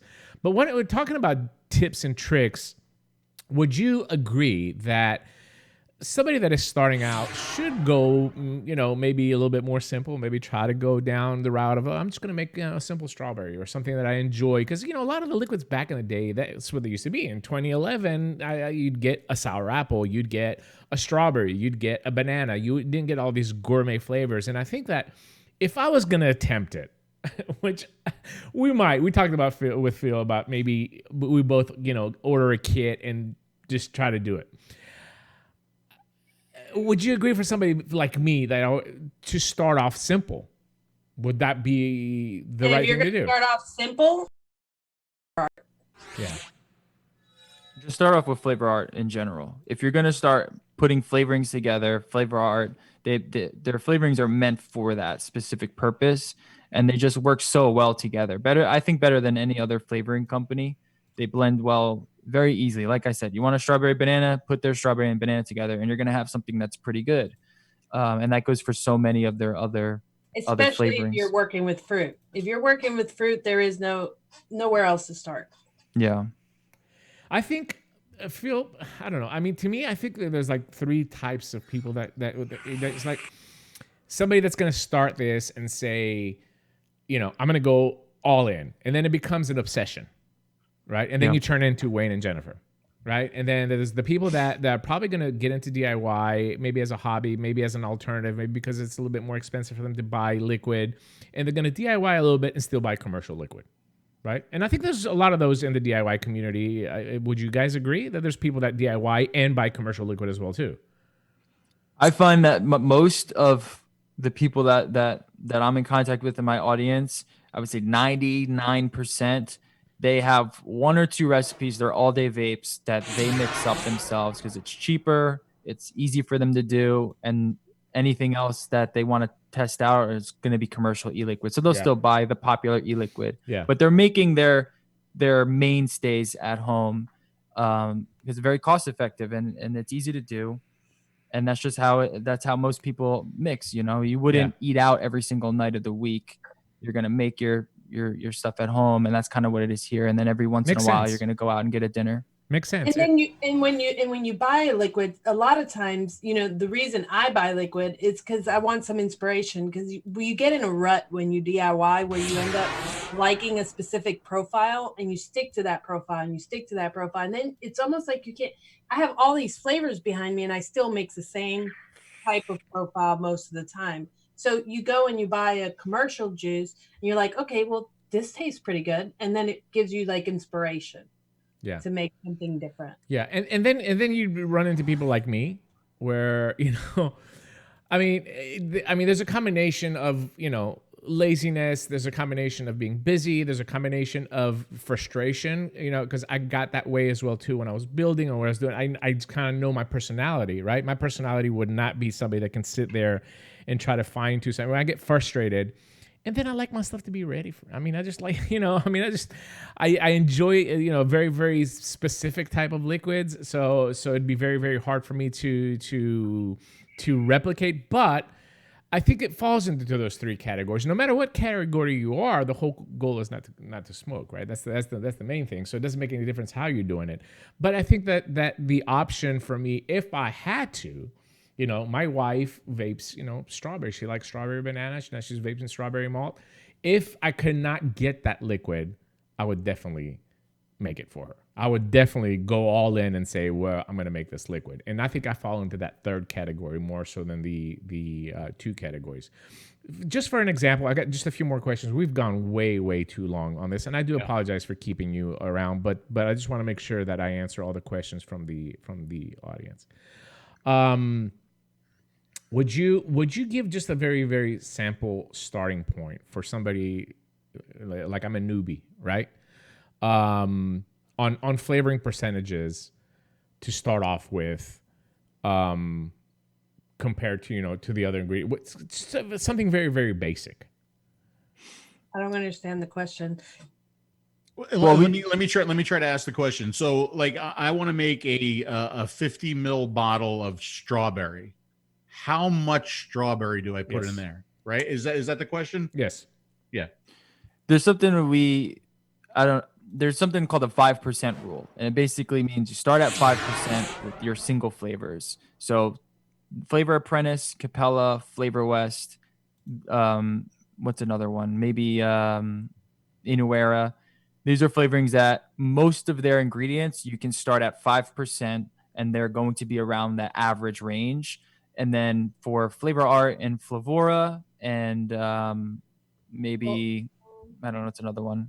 Flavor Art and Flavora, you start at 1%.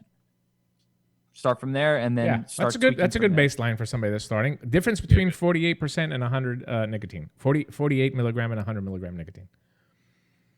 There's really no difference. You're just going to use less of the 100 milligram bottle. That's basically the only reason why you would get that version, is to use less of it in your final product. It's going to last a little bit longer on the shelf, and you're going to save a little bit of money.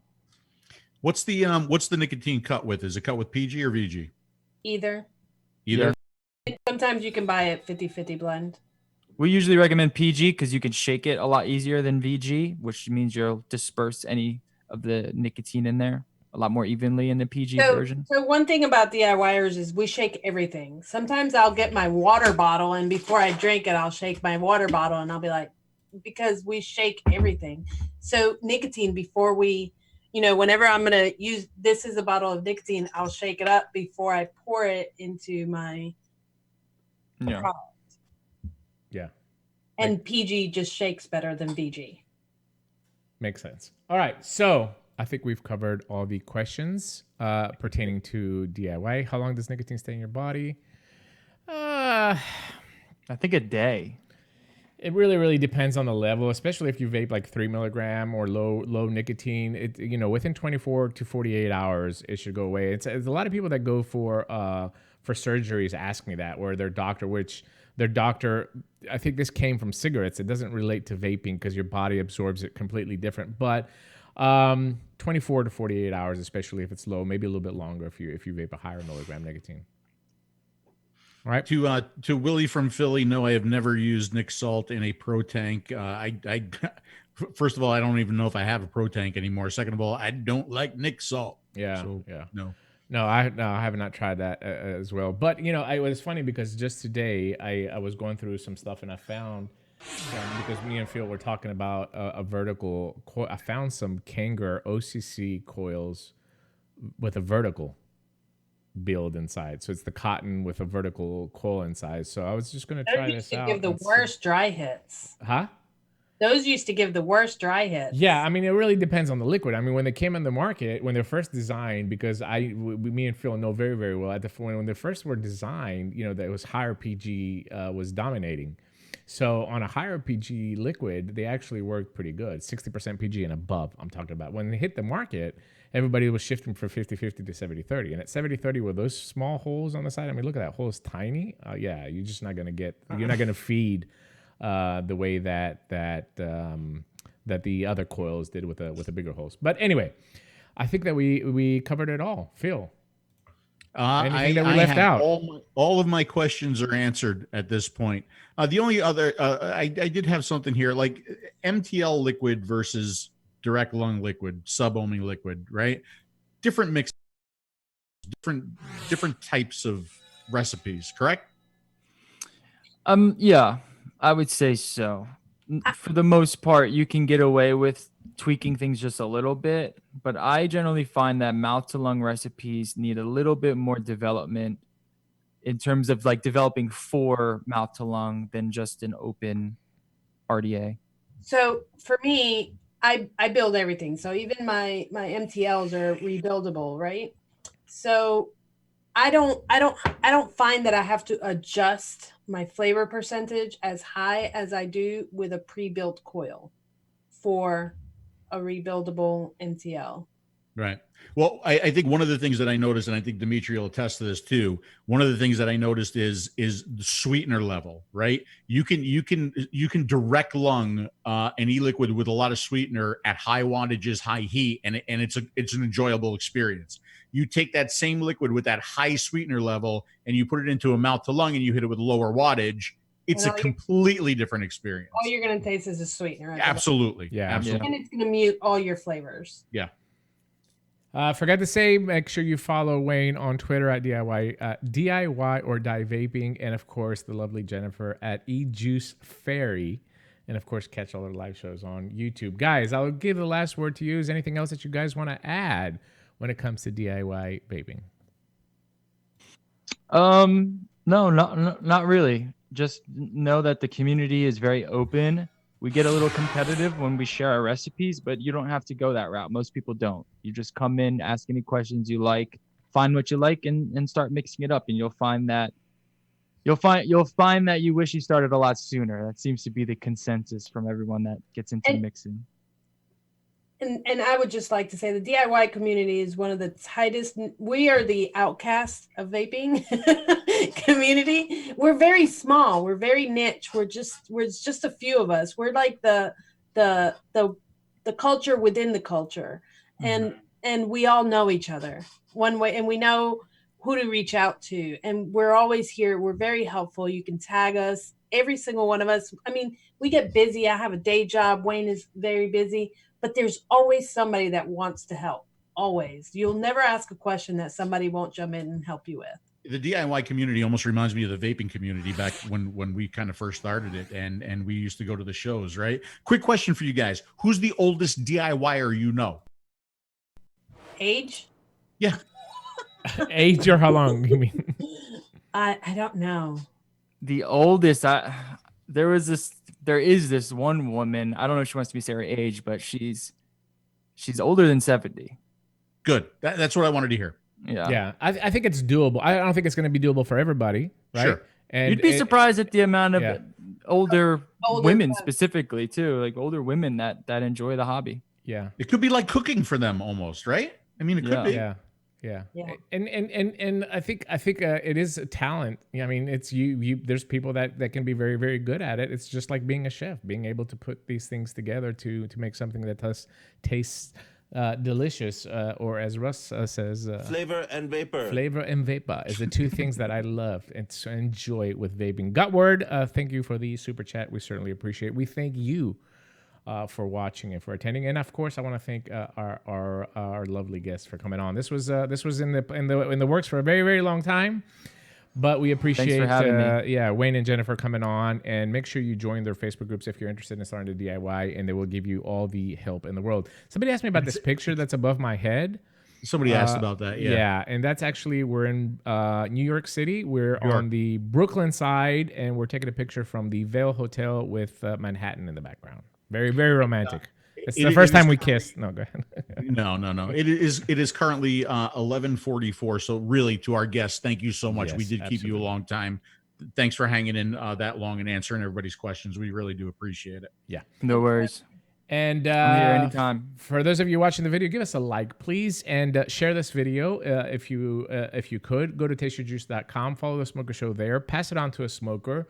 We have just, a lot of episodes with tons of information on there. If you want to quit smoking, if you're serious about quit smoking, you've tried other products and they have failed for you, give vaping a try. It certainly can help you. And then next Tuesday night, 9 p.m. Eastern, we are back with the COVID Relief DP show. The DP show, the winner of the name. I'm not going to tell you who the guest is yet because I don't know, but it will be somebody entertaining, and we're going to have some fun next Tuesday night, 9 p.m. Eastern, on these same channels that we are now. Anything else, Phil? That's it. We did it all tonight. All right. We went through a lot of information, but don't forget too, tomorrow at some point on tasteyourjuice.com, the replay will be up there, and all the links that we showed, a lot of the stuff that we talked about, the links to the gear and the PG and the VG and the different recipes. It's all going to be up there on tasteyourjuice.com. Okay. Absolutely. All right. Let me get rid of this. Let me get this, and I am going to hype it out and hype it up. Have a wonderful evening.